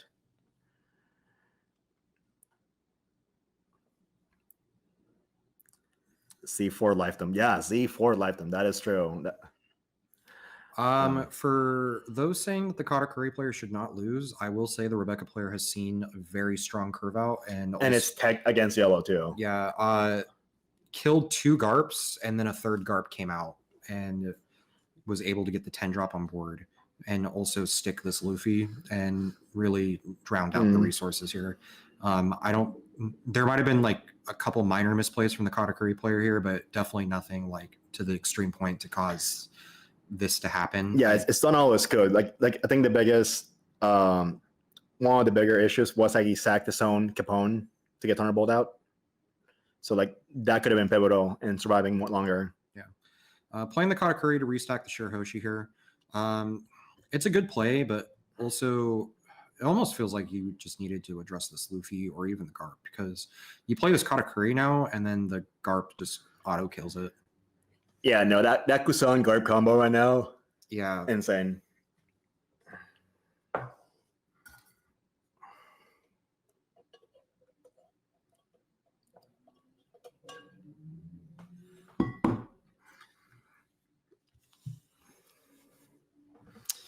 Yeah. What's Katakuri? No, sorry. What did leader swing by? For 8? Yeah, so it would have been for 8. Oh. use the 2 leftover Dawn to swing for 8. Look at that sweet camera action right there. Got a lot of... If I recall, player A on the Rebecca team was Whitebeard, right? I believe the Katakuri player just scooped. Oh, yeah, no. When they're showing cards like that, you know it's scooped. So either they scooped or the teammates finished their game already. If we can get a confirmation on who won that match in general. Yeah. Based on the way you're talking, I would assume it's the Rebecca side. Yeah. No idea what happened here. Though the game ended abruptly, Rebecca player definitely was controlling that game. Yeah. Obviously, Katakuri at any moment might be able to. Oh, so Team Rebecca won. So, yeah. I don't know. To me, it's like a body language read when I see like when people scoop their cards. Team Rebecca won here, but I think the Katakuri player might be winning based off the fact that he opened up some DMs just now. So we all take our victory somewhere. Right. Hey, it's the asterisk. Hey, I'm still undefeated. Yeah. Jared. Even doing so right now. Very popular man here. The Rebecca team won, yeah. So yeah, Rebecca going back up to us. All right, we're gonna go straight into the match over here. And who do you think has the advantage here on paper? So I know this matchup's supposed to be actually kind of even. Slightly favorable into Rebecca from what I have heard. But it can still kind of go either way. It really just depends on how aggressive the Newgate player can be. Yeah. So like Rebecca has the black navy package that can reduce and pop. So I think that not even Thatch is safe, or even Ace. Like anyone can be target of getting popped by a guard Kusan combo. But it does require a little bit of setup to get there. And we appreciate it, Flo. Yeah. Newgate can be very aggressive. So Grind's hard versus yellow. So we keep getting more plot twists here and there by the chat saying that aka Jonathan, the Rebecca player, has tech against yellow and Grind's hard against Whitebeard. So we'll see if our friend here is hyping him up with good reason or not. Depends on how many blockers Whitebeard can have on board once it has 0 life. Yep.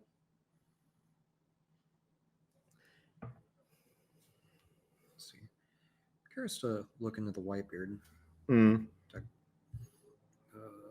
see.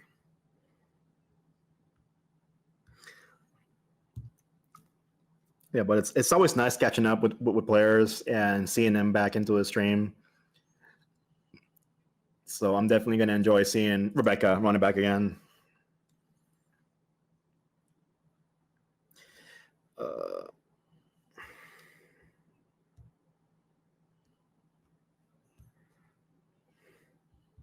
Let me see what we got here. Who chose to go? I didn't see the die roll. I looked away for a second.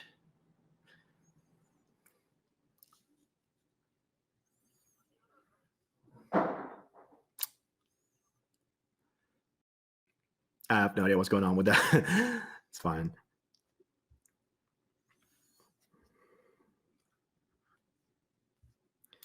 All right, so we're starting off, and immediately on turn 1, Rebecca effect.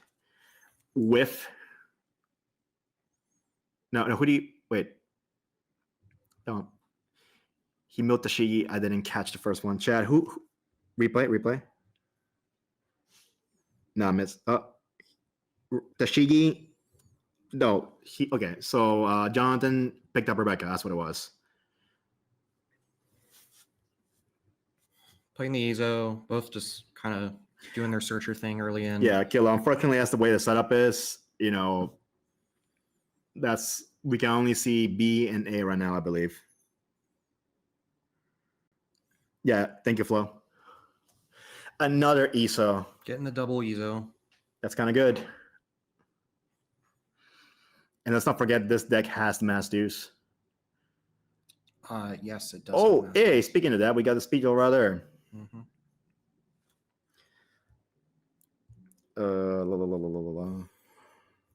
Ooh, does have the 9-beard in hand already. Already with the one-off? Yeah. That's pretty good. That is pretty good.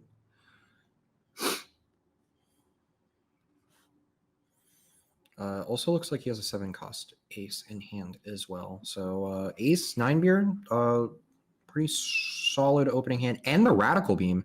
9-beard definitely, or Whitebeard just in general, just really good opening hand. Can't complain that you didn't see what he needed. Double Ezo. Okay. I guess you will get the event. Yeah. Yeah. Does pick up the event. Passes on that. As the Whitebeard player for Dawn, you're either going to see a vanilla come out or you're going to see that Ezo swinging. Speed Jill cameo. Facts. Speed Jill hitting the board. Whitebeard player going down to 4. So funny, we talked about earlier about how Rebecca doesn't swing for leader. So it kind of allows Whitebeard to just take a life casually every turn. Yeah. Which is really good against Rebecca because they like to grind you out and then keep you at no hand, and the Whitebeard player just doesn't care. It's getting a hand, yeah. So ultimately, you're saying that Whitebeard's going to get 10 cards in hand, have a humongous wall of defense behind it. Yeah. And let's not forget that he already drew or searched into the Newgate character. So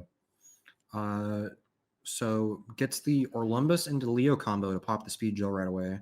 So Whitebeard not being able to keep the hand instantaneously swings for 6 with 6 active Dawn. Unfortunate. Blocks it fast. And we see the Marco popping the Rebecca or the Leo here.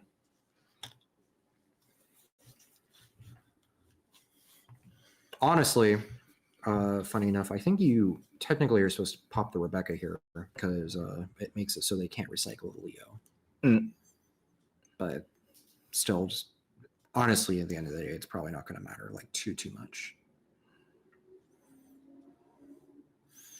Very sizable hand under player, like as always. Marco really nice here because Rebecca wants you to have 0 characters on board, so the revivability of the Marco, being able to just stick a body on board is going to be very nice. Easy 3,000 world target in this matchup, though. Another thing for this Whitebeard player, he does have the 9-beard in hand, so he's going to be able to drop 9-beard and keep a life when he does play. Yeah, keeping your life is pretty good because you get to hold out for another turn. Within Black,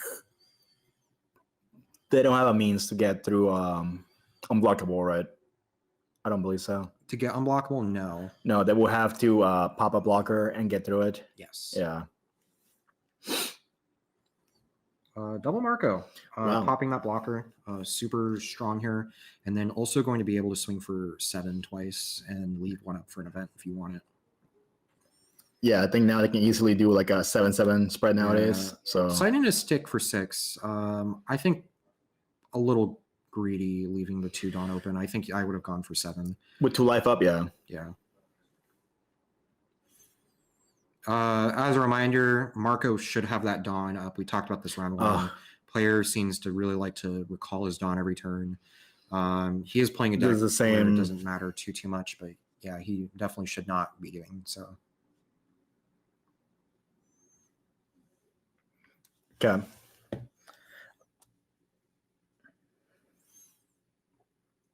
Looks like we're going to see a Luffy right now.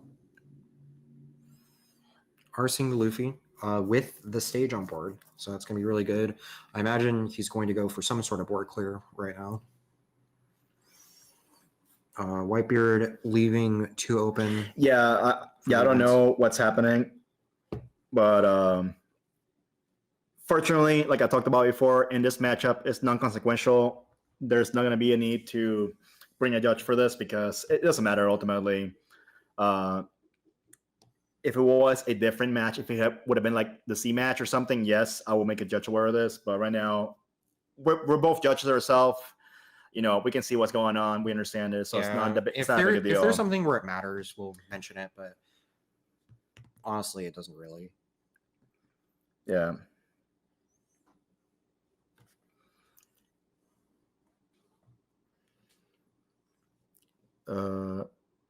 They got the stage.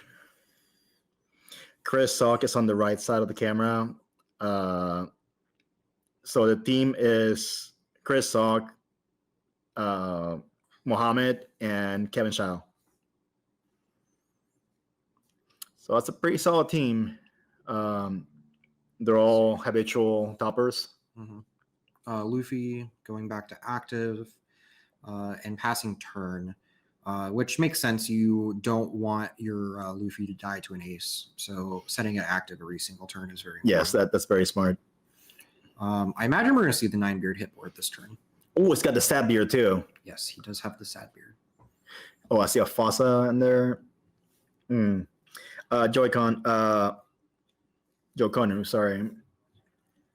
From what I recall, to the right of the Newgate player is a Law, and to the left of the Rebecca player is a Whitebeard player. I don't recall what's on the opposite sides because it's not on our cameras, unfortunately. 9-beard hitting board, declaring effect targeting leader. So he did point to leader. So we don't need to worry about that, everyone. Oh yeah, no. That would be so gut wrenching to get hyped and play it and not mention that. Yeah. But then again, I come from a background on a specific trading card game, and if you don't tell the player what's going on, they will pounce at the opportunity. So it's always best practice to announce your plays, communicate with your opponent, and not let things be on just good faith. What is Chris Salk on? I do not know, unfortunately. I could look that Okay, up. we are going to look it up for you right now, Jokonu. We'll let you know what Chris is on, but obviously it's not going to be Whitebeard or Law. So I'm trying to peek from his side of the camera. I don't see anything red.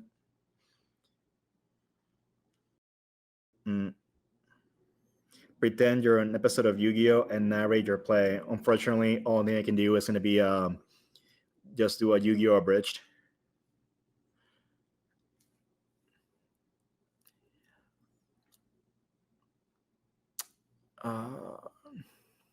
Chris Salk, S-O-K.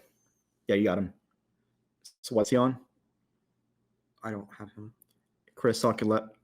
Oh, that's weird. I saw the email. Yeah. Oh. Yeah. His last name is Manny. He is on Zoro. Yeah, okay, so I thought so. Yeah, luxury gaming has to be. Yeah, so yeah, it is going to be a lineup of Law, Whitebeard, and Zoro on the right side of the screen. Oh, and the Kusan gets dropped. Or Olympus Kusan. Olympus Kusan getting Pew rid Pew. of the 9-beard. Really strong play. Yeah. Back player starting to stabilize a little bit more. Whitebeard definitely is in a lot of a better situation than the Katakuri player was last game. Mm-hmm. 2 Marcos on board. Rebecca at 3 life. Definitely anyone's game here. Both players having a sizable board state. Yeah, that is correct. The alternate art for Marco on the 5-drop is kind of similar to the regular Marco from set 2. So I do get that confused sometimes too. So, hey, that could be one of those aesthetic things people do intentionally. I imagine we will see a 4-drop vanilla hit board and then a spread of Dawn, given the situation. So we are swinging 7. Took a life. 7. Take another life. There are 1 life. Activating Graceful Charity here. Hey. Hammer Kong, or Kongun, sorry, for draw 3, discard 2 off of the trigger effect, which getting rid of some non-counter, which is very nice for Jonathan right here. Yeah, which is needed now. Need to counter. And then the 8. Oh. Or 9. That is for 9. What are they on? Is 3, 4, 5, 6 left? Yeah. Okay. So, like I said, spread the Dawn, 7, 7, 9, tap 4, play Atmos, Speed Jill, whatever, and then leaving 2 open for events. Very solid standard play for Whitebeard here. How big is the? I'm looking at the side camera for Jonathan. How big his hand is? It is hard to see, but he did just take 2 life, so it's definitely he not got the +2 from smallest. that. Yeah. Yeah, Luffy with the pressure from King Kong is in hand. Whitebeard has. Yeah, he has Fossa. Okay, so now he's a 4.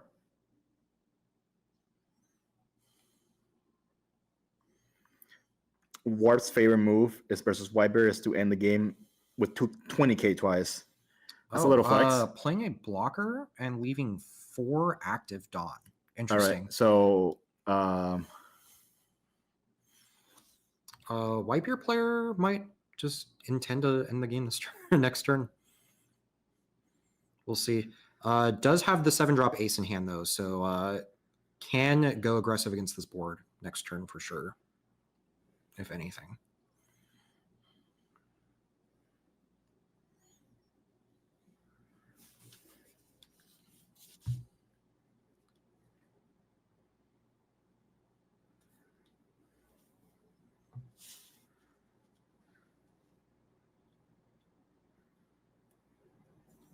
Let's see. Contemplating how they want to be doing this play right now. Getting rid of the blocker. Super easy play from the Rebecca player here. Reading the Kuros.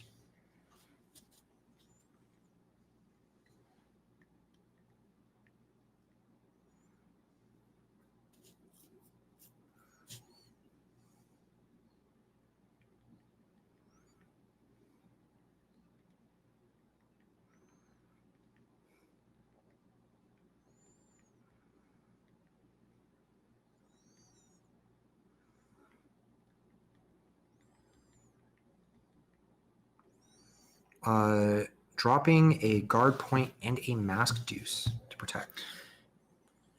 Mask Deuce coming in clutch, being a 2k. And here comes the hammer gun. Okay. Oof. Whitebeard takes this all day. Yeah, and now time to run it back now. Yep. He's got a 7, right?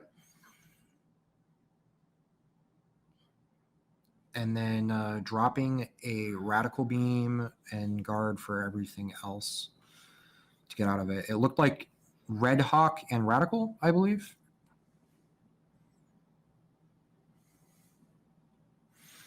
And the Rebecca player not looking like they're in a good situation right now. Yeah, because now Luffy's vulnerable now. No, they're just swinging for game. That's it. Yep. Win for Newgate. Yeah. All right. Instantly switching over here. Doflamingo, or not sorry, Law. Sorry, Law. It's Law against Whitebeard. Yeah, I was about to say. Yeah, it's Kevin against Whitebeard player.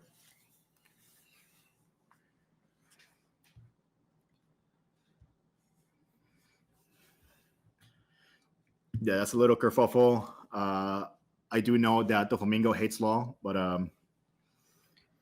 yeah, it's definitely Law against Whitebeard right now. Hey, you know what's funny? Another Duo Marco. It's a solid play for Whitebeard. Yo, is that not? Oh, okay. So it's Bonnie, Nami. Oh, he's not playing the 3v3 Zoro? Unfortunate. He's trying to win it right now. Oh, facts.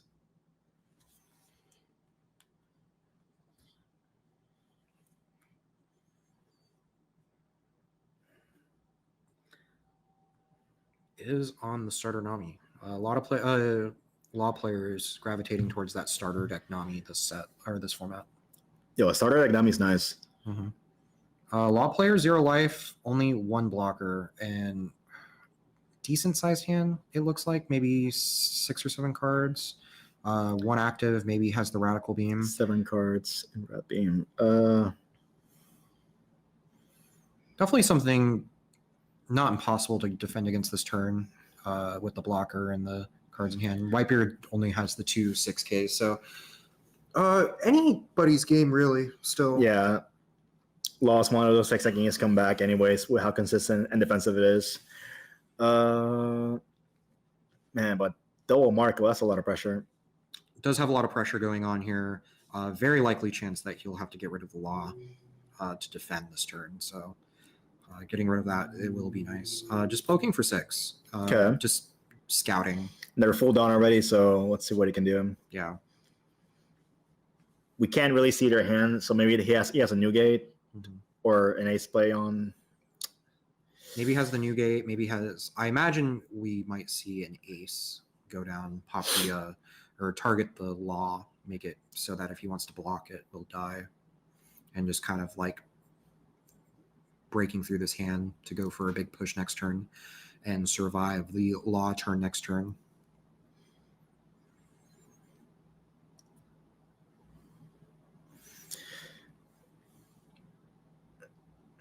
Man, they really have gone through a lot of events on the Whitebeard player side. Yeah. Law player showing that they do have a lot of 2Ks in hand, though. Drops double 2K for both of those 6s. Oh, he's a 5K leader. I'm so used to using... I'm so used to Whitebeard math. No, I hate doing Whitebeard math, and it's like, oh, wait, I don't have to do 8K. I can do 7K swing. Yeah. But usually, I do that when it's leader to leader and not Marco to leader. Yeah. But Whitebeard getting rid of 2Ks, which is nice with those 6K pokes. Contemplating what they want to do. This game is definitely ending in the next 2 turns, so it's very important what you're doing here.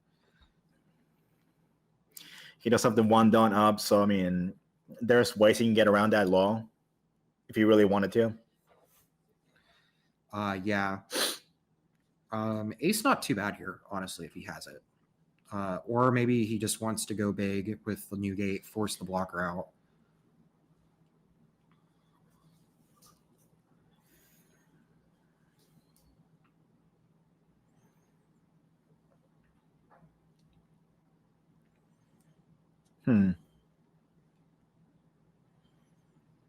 See what the hand is like.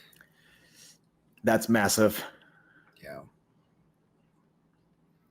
Oh, pay the 1. Oh, it's happening. Tama. It's happening. He's going for it. Otama Fire Fist? Yo, the Fire Fist and what do you... Kills the Bonnie and the law blocker. Yeah, that's pretty good. Is he just going to attach all for game? He's counting it. Leaving 2 active here. Which I mean, Fire Fist. Yes, that. I mean, it is a card that Whitebeard players can play. Swing for 7. He chose 5 active Dawn. He chose to go conservative, and of course he counter out. Double blocker pass, leaving 1 active. Wow. Yo, you know who else got double blocker one time? You. And he has a Rat Beam in hand too, probably. Yeah. Oh, no. Yeah. Not impossible, but not looking good.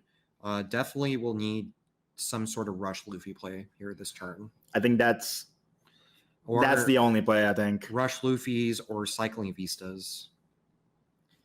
Oh, he hit once. Yeah. Oh, so that's 1 down. Whitebeard player understanding that this is worth the block so that you don't lose to the rush Luffy, because a lot of the time you just kind of poke and then get them to waste cards. People want to conserve the blocker, but yeah, there we go. Exactly. Using the trial deck Nami, and I think he's just going to swing for game here. Or is he? Wait. It's hard to see. He might have the restand law. So he's paying for the rush Luffy and then shambling for restand law. Okay, does he have? Okay, so he did. I think Kevin won that one. I believe the Whitebeard player won. Oh, Kevin didn't have it. Kevin had the opponent player he had attached everything to Whitebeard or to Luffy and swung for game. Yeah, so that was a 9, right? So yeah, 4, 6. The Whitebeard player dropped a guard point and then a 2K. Oh, 9, 11, 6, 5. The Luffy 4. player would have. So he used 1 Dawn on the Zoro. Yeah. Tap 5 for Luffy, so that's 6. Yeah, and 4 more, so that's 10. Use the starter deck Nami, so 11. Yeah, it wasn't enough. And then he dropped 3 cards in hand, so he guard pointed 2K'd, 1K'd. Yeah, so that wasn't unfortunately enough. Yeah. A lot of these Whitebeard games. Back with a 3v3. I believe this is going to be the final round. Yes, it should be the final round. We have a Katakuri versus Whitebeard. Yeah, so we have Katakuri against Whitebeard. This Team Luxury Gaming against... We don't quite know. We have not seen this team yet in the event. Which is Ring Reflection, I guess. Yeah. What's the pairings? So on the right side of your screen, you're gonna see Kevin Cao, Mohamed Alam, and Chris Hawk, and the lineup was Law, Whitebeard, Zoro. Yep. And the left, in the middle, we know it's Katakuri, Julian Rodriguez team. That's what it was. I don't quite know who the other two teammates are, but yeah, this should be the final. And the right side has a pretty strong lineup of leaders.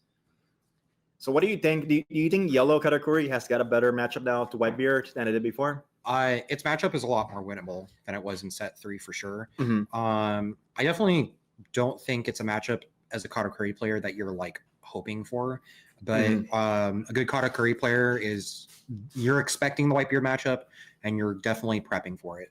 And though it is not your favorite matchup, it is definitely a lot more even than it was in set 3, probably closer to like a 40-60, 45-55 scenario than it was like the 30-70, 20-80 was last format. All right. So we're starting with the pudding to Katakuri. Katakuri player is going second, which is really important for the Katakuri player in this matchup. So they can go evens, or odds and poke. Yeah. What you were telling me, normally as a cat player, you don't want to let Whitebeard take life too quickly. That's the way I play it. I also play kind of differently compared to a lot of Katakuri players out there, so I'm not going to say that the way I play against it is going to be the all of. No, it's all good. How's it going? So Katakuri player playing the Sanji down, definitely like a strong thing to do. Choosing not to attack as the Katakuri player, the way that I see it is that you are not in a scenario where you are being rushed to attack because the Whitebeard player is going to be taking their own life already.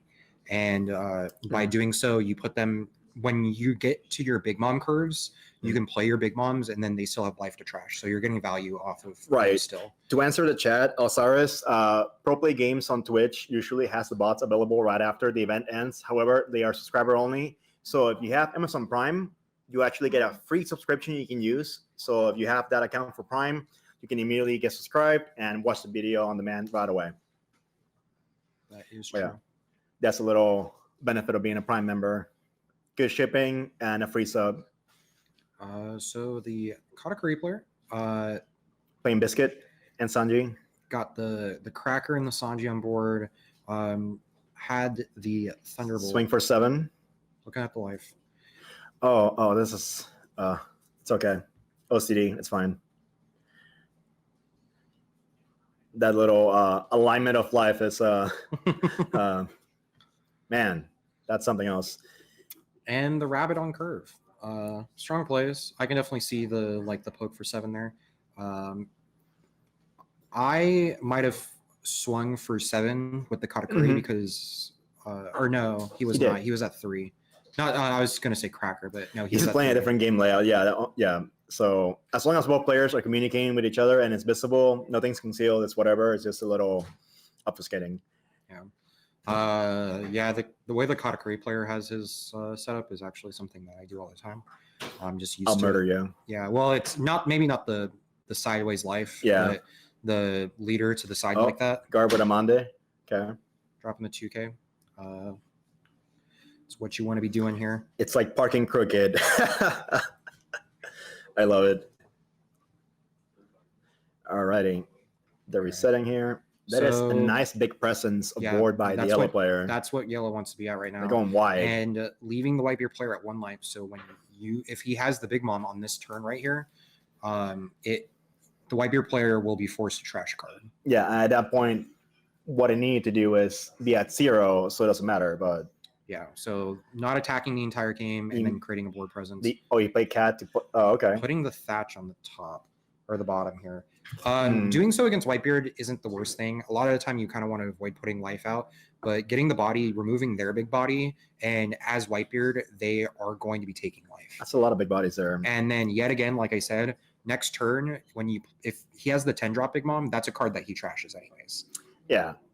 So it still gives you like maximum value The Katakuri player here in a really good situation against this Whitebeard player, for sure. Whitebeard player kind of bricked up on events, it looks like. Oh. I mean, it could be good or bad, but against this board, he has to clear it. Yeah. He can't just let it sit there. Does have the 9-drop, so he can 9-drop to or no, he doesn't. Sorry, he doesn't have. He has Rush Luffy. Yeah, it looked like the actual art of 9-drop, like the regular one. So straight up 2K hurt, and another 6K no swing took a live. In a pickle here. It's a little rough there. I'm seeing what is that, an ace? Some events. Yeah, ace. Ace is definitely going to be something that you'd want to play this turn for sure. Oh, if they all swing, just clobber them with that. But also an interesting time because I feel like acing and then dealing with the 5/7 vanilla and swinging to those might have been a little bit more proactive with your time. The Rush Luffy. Just going for the Rush Luffy. Understanding that he is also pretty bricked up on events right now. So you went for it. Keeping the active Dawn and just he insta blocked it too.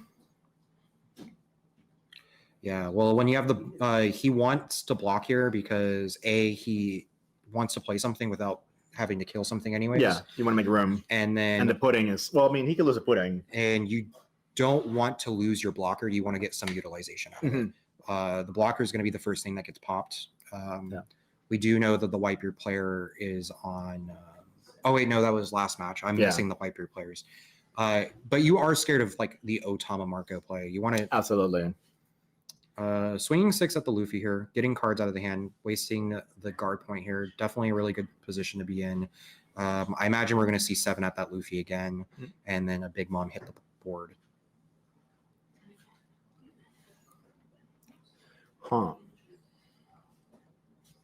If he has the Big Mom. Contemplating what to play. I feel like if you have the Big Mom in hand at this point, your windmill is slamming that right now. Yeah. I mean, nothing else can swing, so he has to. Okay. No, he defended it. Okay. Boom. And there's the Big Mom. Yep, for sure. Katakuri and this another thing. Really amazing situation right here. This is exactly where you want to be as the Katakuri player right now. The peak Katakuri versus Whitebeard setup right now. And they're at 3 life to the 0. That's pretty good.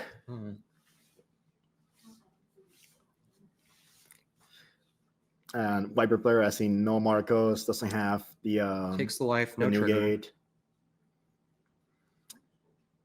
Counter. Guards out of the Whitebeard. 7 swing, took a life. Takes the life. Wait. Plays the Brûlée. The Brûlée out of really good Brûlée here. I feel like you put your opponent in a situation where they're like, hey, I kind of wanted to double blocker. Double blocker. Ooh, that's interesting because now you can protect your Luffy and go through that defense. Yeah. Katakuri player having to drop a lot of 1K, so it's kind of telling us that he doesn't have many 2Ks in hand. So the Whitebeard player might not be out of this yet. Katakuri player looks like he only has about 5 cards in hand.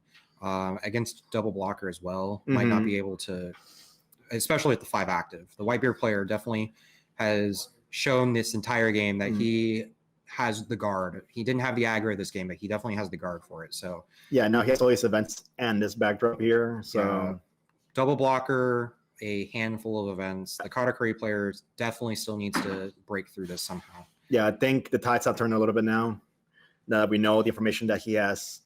Whitebeard has on his hand and the double blockers to sustain everything on right now. Yeah.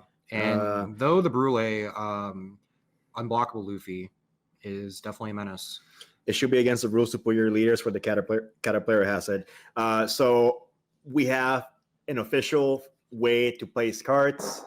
However, if they are on a visible manner and it's communicated to the opponent, it's not that dire. But of course, there's some people that could be distracted or confused, and you can definitely have the opportunity to ask a judge to see if they can amend that and put it in the correct places. But normally, most people are chill about that and they let it space it out wherever, as long as it's visible and clearly communicated. Katakuri here, just kind of poking, swinging 12, letting the blocker die. gonna poke for 6 here.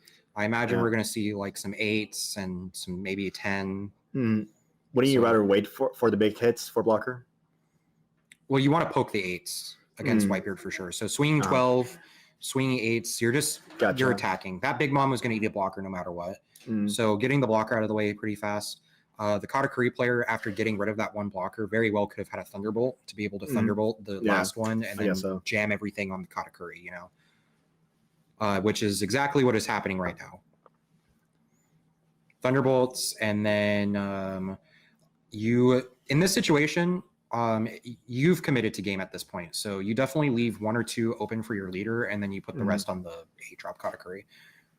Leaving 1 open for Katakuri leader is really good. You usually want to jam everything on the same card, but 1 Dawn gives you 2k power on leader. So you want to keep for that for sure. Contemplating how he wants to play this out, though. Ooh. I feel like if you've committed to the Thunderbolt play, you just kind of have to go for it at this point. If you were going to think about wanting to go for game, you aren't going to be playing that Thunderbolt. But now that you've played the Thunderbolt, the action's been made, you just kind of have to go for it. It's like a Struzen, right? Yeah, he got rid of the Struzen out of life for it. Dang. All right, so which he did know the Struzen was there, by the way. Did put that there. 2, 4. So he's got 6 left. Yeah, so he can swing for 13 and 7. Now the question is, does he have it or not? Which I think he does, right? With 4? Very much think so. He hasn't been... When you're going for this kind of play, there needs to be a turn where you poke wide to rip the hand out. You go like the 8s, 8s, 8s, and then the next turn you go for it.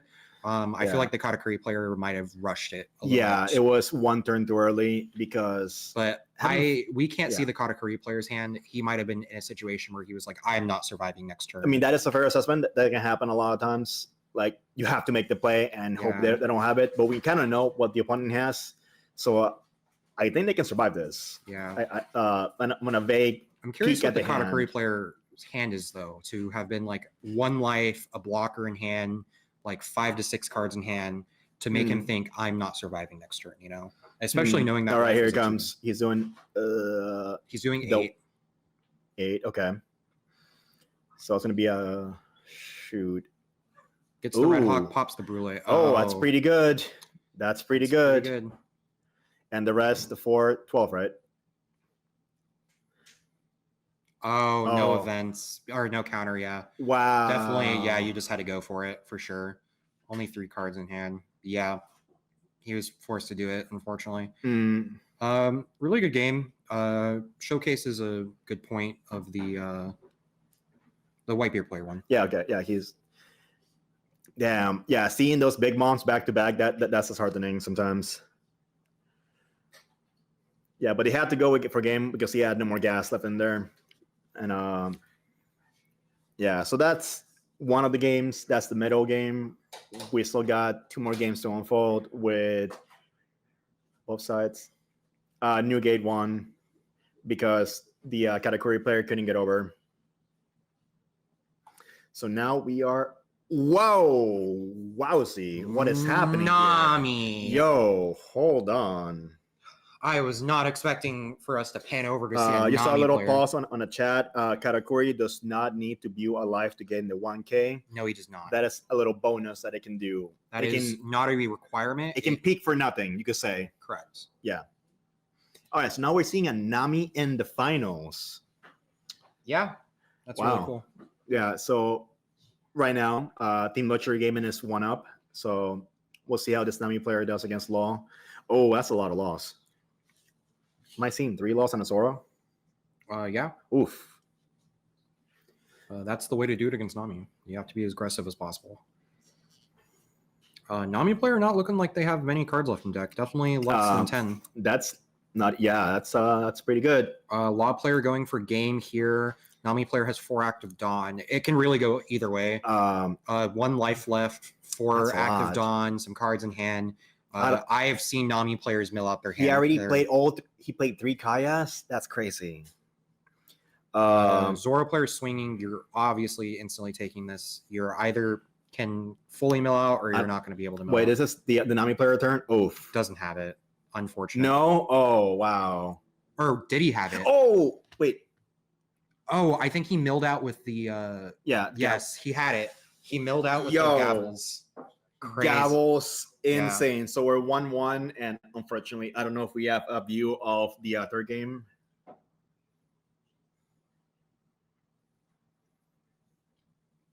A player, left side won. So if left side won, then Nami Katakuri team won then.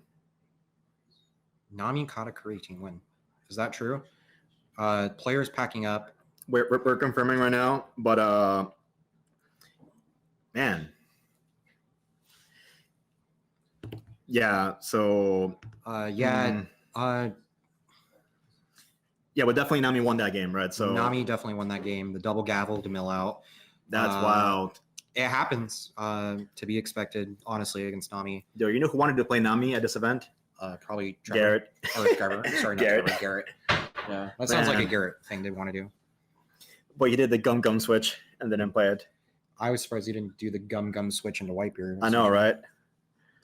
At least they didn't slam the table. That's true. Yeah. The Nami player did not win. Oh, so he flashed a hand. It looked like he tapped 2 to play double gavel and mill out. Oh, It shoot. could be wrong. Yeah, that is one of those things that you miss when unfortunately not in person and no one's there. All right, guys, and we're back with the actual finals of the 3v3 in Greenville, South Carolina, and we're gonna have the special feature match, the Serial Luffy against Edward Newgate Redbeard. So, yeah, that's interesting. I'm gonna make this bigger here for us so we can see it better. Man, what a flex! Can we see it on? I want to know what number it is. Oh, definitely not gonna see that. No. Killa, you were in the same mindset as we are. We cannot find the serial number. Maybe I can ask someone later on at the venue. Yeah, just go up there, stop his match. If and be you're on like, the what chat, number? if you're It's on the important. chat, It's very yeah, important. come let us know. Warp, go and check for us. You already lost. It's fine. Oh, someone actually going up to us. Yo, No. legit. I saw it walking. Oh my god! down Imagine somebody like Peep is like, yo. All right. for the stream. It is a nice matchup. Luffy's a very well-rounded leader. It did win not too long ago. I know. I can think of Mark Wiens. It went recently at Gen Con with Russell. So definitely not a pushover. The winner was the Newgate player that we are currently seeing on the right-hand side. Yeah, and the left side was the down pair team that remained undefeated. So this is what we're having at round 7. And Luffy went first, Newgate went second. Interesting Luffy decision. You have to wonder, are they playing Luffy because they're like, this is the deck, or are they playing Luffy because they wanted to flex? I think it's the flex. I think it's the flex. But also at the same time, anyone who has a serial Luffy, unless it was bought, like they're good enough player to Absolutely. Yeah. Yeah. Luffy to me is like a blank canvas where you can do what you want with it. And it's yeah, still like a very three solid Zoro. leader. Yeah, absolutely. Yeah. And red is red no matter what. So Guarding early, knowing that they have the 9-beard in hand, so they are like, I want to survive as long as use it. possible. Yeah. Yeah. Want to see that 9-beard? Speed Jill on board, swing 6, passing turn. That dash bag speed Joe over here. Very standard plays right here.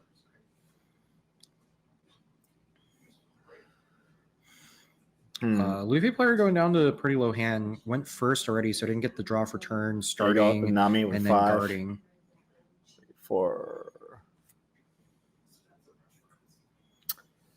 I know it's red, but it's nice to see like Luffy at least. Yeah, it is definitely not a top 3 red leader. Yeah, So you're like, oh wow, he played Nami, played Rush Zoro, and grabbed a Rush Luffy. that's And so then at the underground. yeah, and then you're like, oh, okay. Yeah, so it's like the red kid is so strong and the leader is decent overall, well-rounded. So you can't go wrong with this leader, I'd say. Losing Luffy ability and attaching another to swing for 7. Forcing a 2K out, maybe. Forcing the 2K out. He just took it. Is that the film Kobe? It is the film Kobe. Yo, I haven't seen that in a minute. Hey, the film cards are going up. They are. Yeah. For those who want to do stonks, Gordon's that really instantly expensive gets card. popped by the Mihawk. No 3/3 blocker for you. I don't want to sound biased, but man, this is a spice right here. Or no, it doesn't get popped; it gets blocked. Sorry, my apologies. I was seeing movement and I spoke too soon.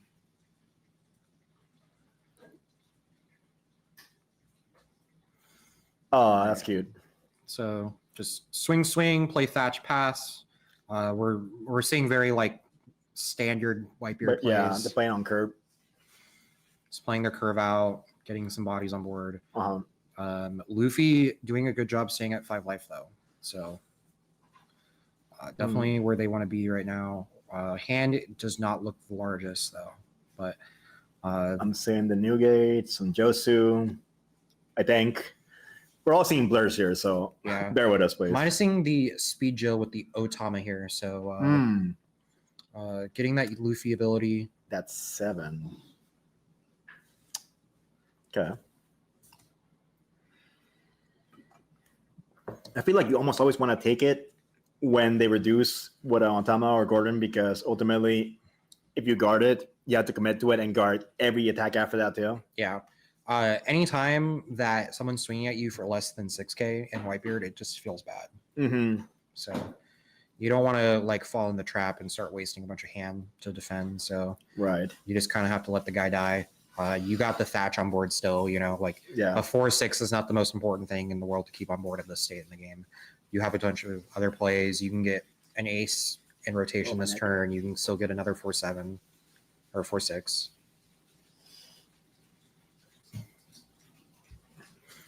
I see her comparing to their teammate. Takes the first life of the game. I imagine they're going to be taking another one this turn. Then he just take it without looking what it was? No, I'm pretty sure he looked at it. Oh. See right there, the lift okay, add to hand. Okay, I see. You place the Marco. Very expensive board. You got the alt rush Zoro, the serial Luffy, the alt leader Whitebeard, the treasure cup Marco on board, alt oh yeah, it is trash. Like, yeah, that's oh yeah, no, it's Kevin, so we know. Yeah, he has that. Kevin with the 4-drop Marco and the 9-beard this game though. My apologies, Mohammed, not Kevin. Or Mohammed, yes. Yeah, because Kevin's the one playing law.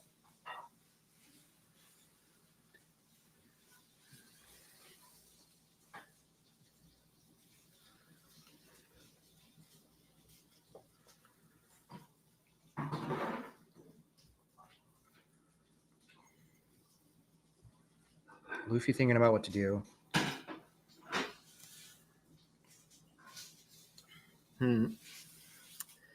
Has 9 down to work with this turn. Definitely a important curve turn. Looks like he's just going for 7 again. Wants to get those 2Ks out of hand fast. Constantly going for 7s. You drop a Mass Deuce. Got rid of the deuce.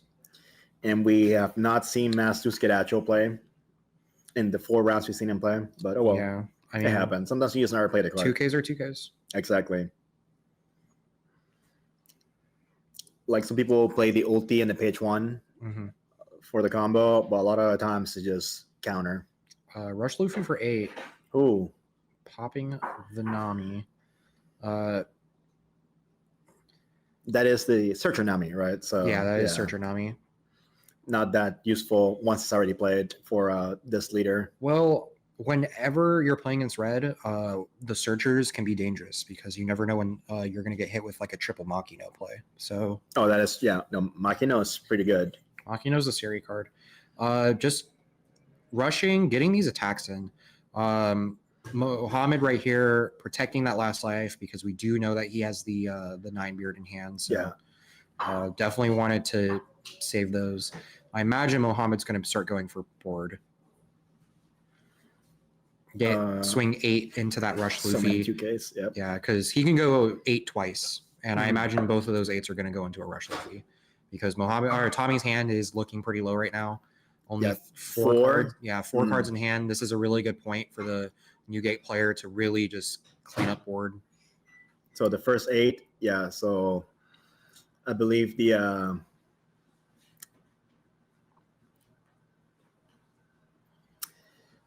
they can get much higher with that Newgate coming Going up. for lead. Ooh, there we go. A pointing at leader, signifying that he is targeting leader for boost.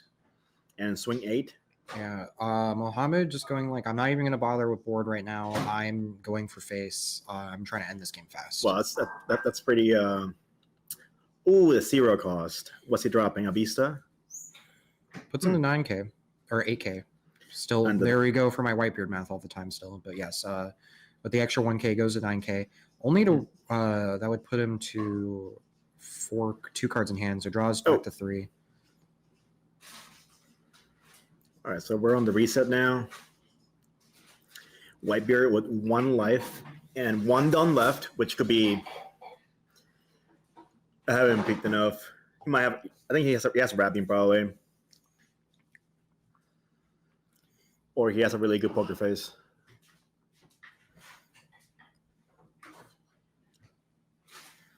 Yeah, don't count out the fact that other red decks can just play Ninebeard. Oh yeah, no, that's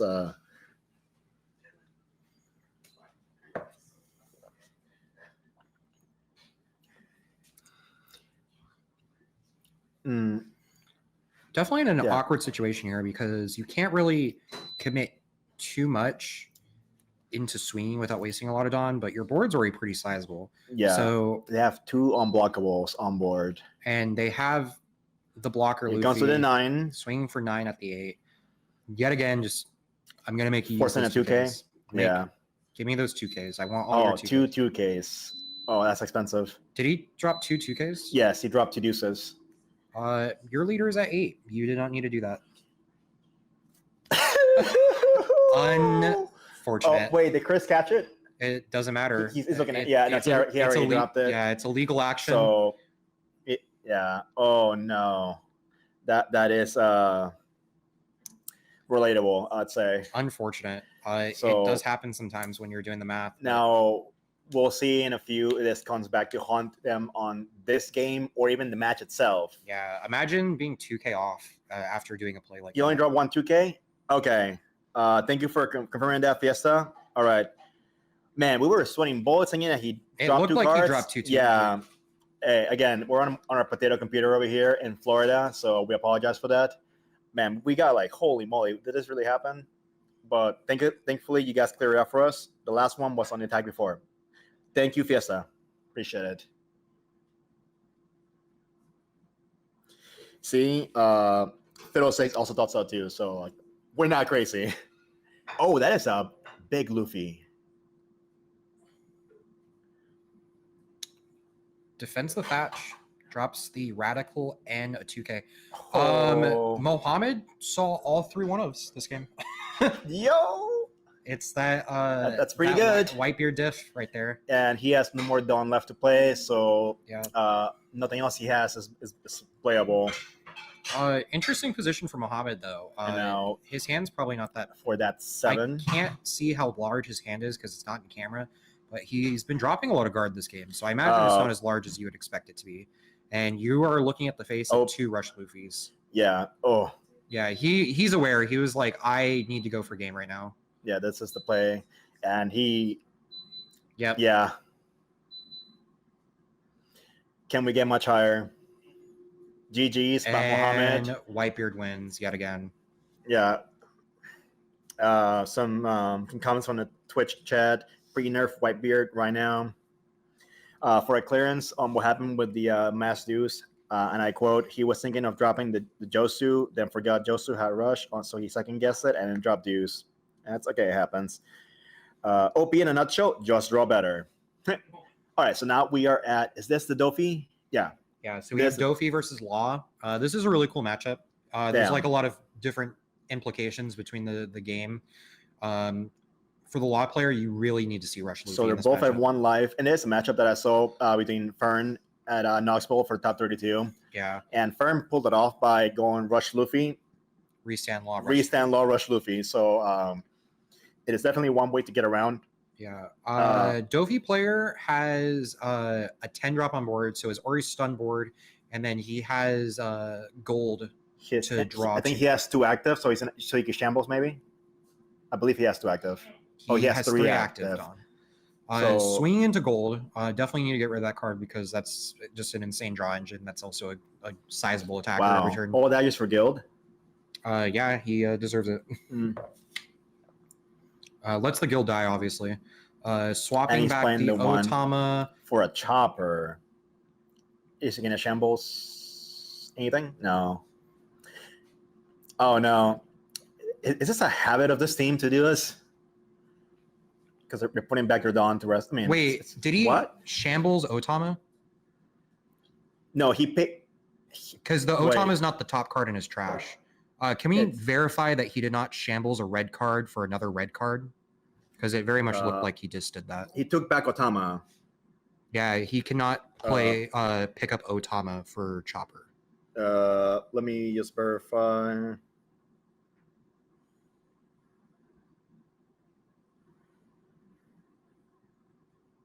I thought at first maybe he just played over it, but the Otama is not in his trash right now. So you're positive that you saw that. So I'm gonna see if we can get a. We're in the process of trying to make sure we get a judge for that.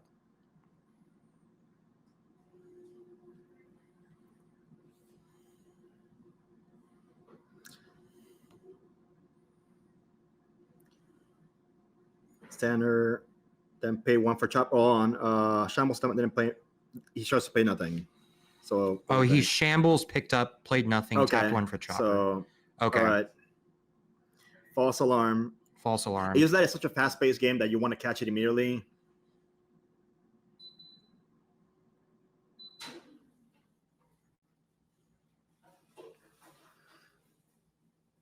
No, I think we got it under control here. Thank you, producer.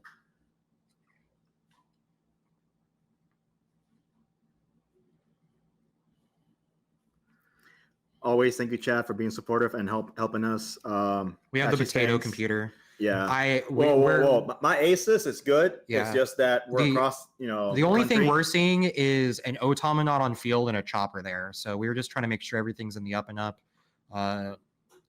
Obviously, the way that it's described is Sora 1. Okay, so that's going to be the set in that case.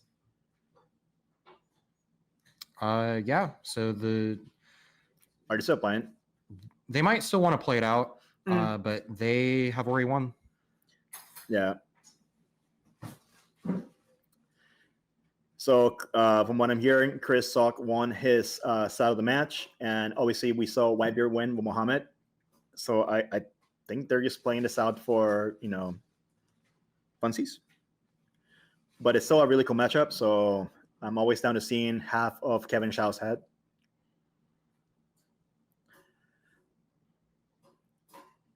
It's okay. It's low. I don't know how to see it.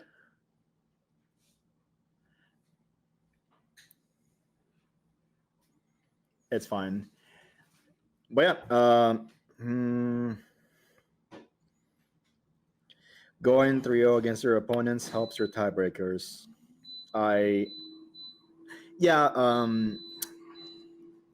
Vampire and Wirt, I guess so, but at the same time, if you're the sole undefeated, it doesn't. I don't know. It may not affect them personally, but maybe it affects. Very rarely, second place is not the runner-up. That's not entirely true. I mean, I've seen Cross get bubbled out of top 2. Yeah, when you're playing in the last seed and it's first and second place are the only people that get like the big Luffy prizing, it's super important to win in the finals because a lot of time you can get put in third, especially we've seen it, when just out of bench. The Dofi player just played against a down pair. Oh, yeah. So you're saying it could be at the bottom of the standings of those because when it comes to Bandai, the most important part of your tiebreakers are the people that you beat, not the people that you lose to. Absolutely true. the friends that we make along the way is the moral of the story for One Piece card game for sure.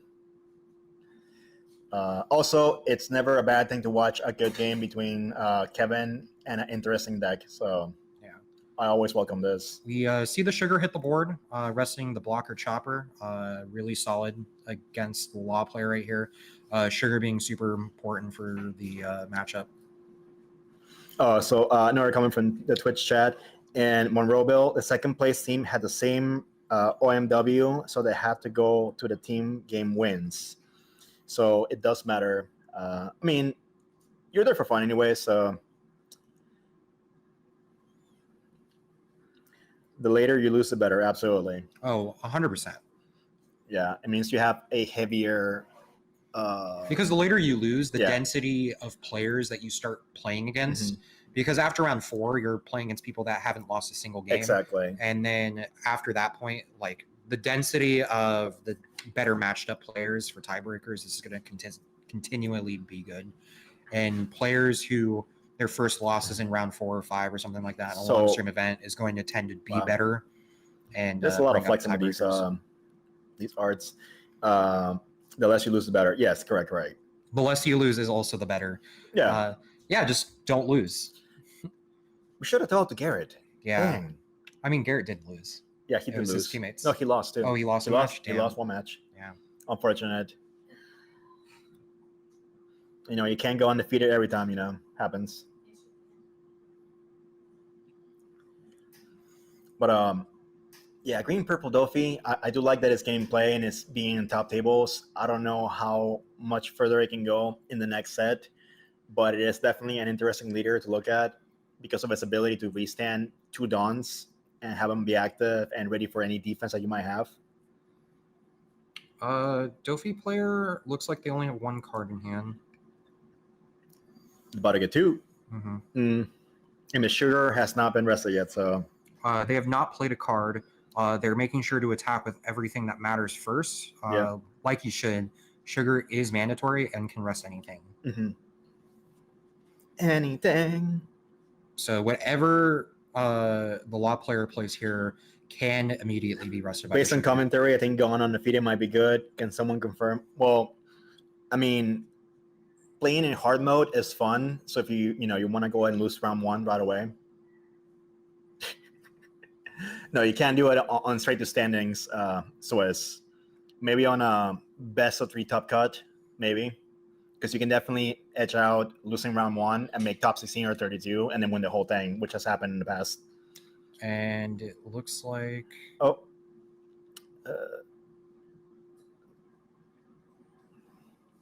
the Law player 1.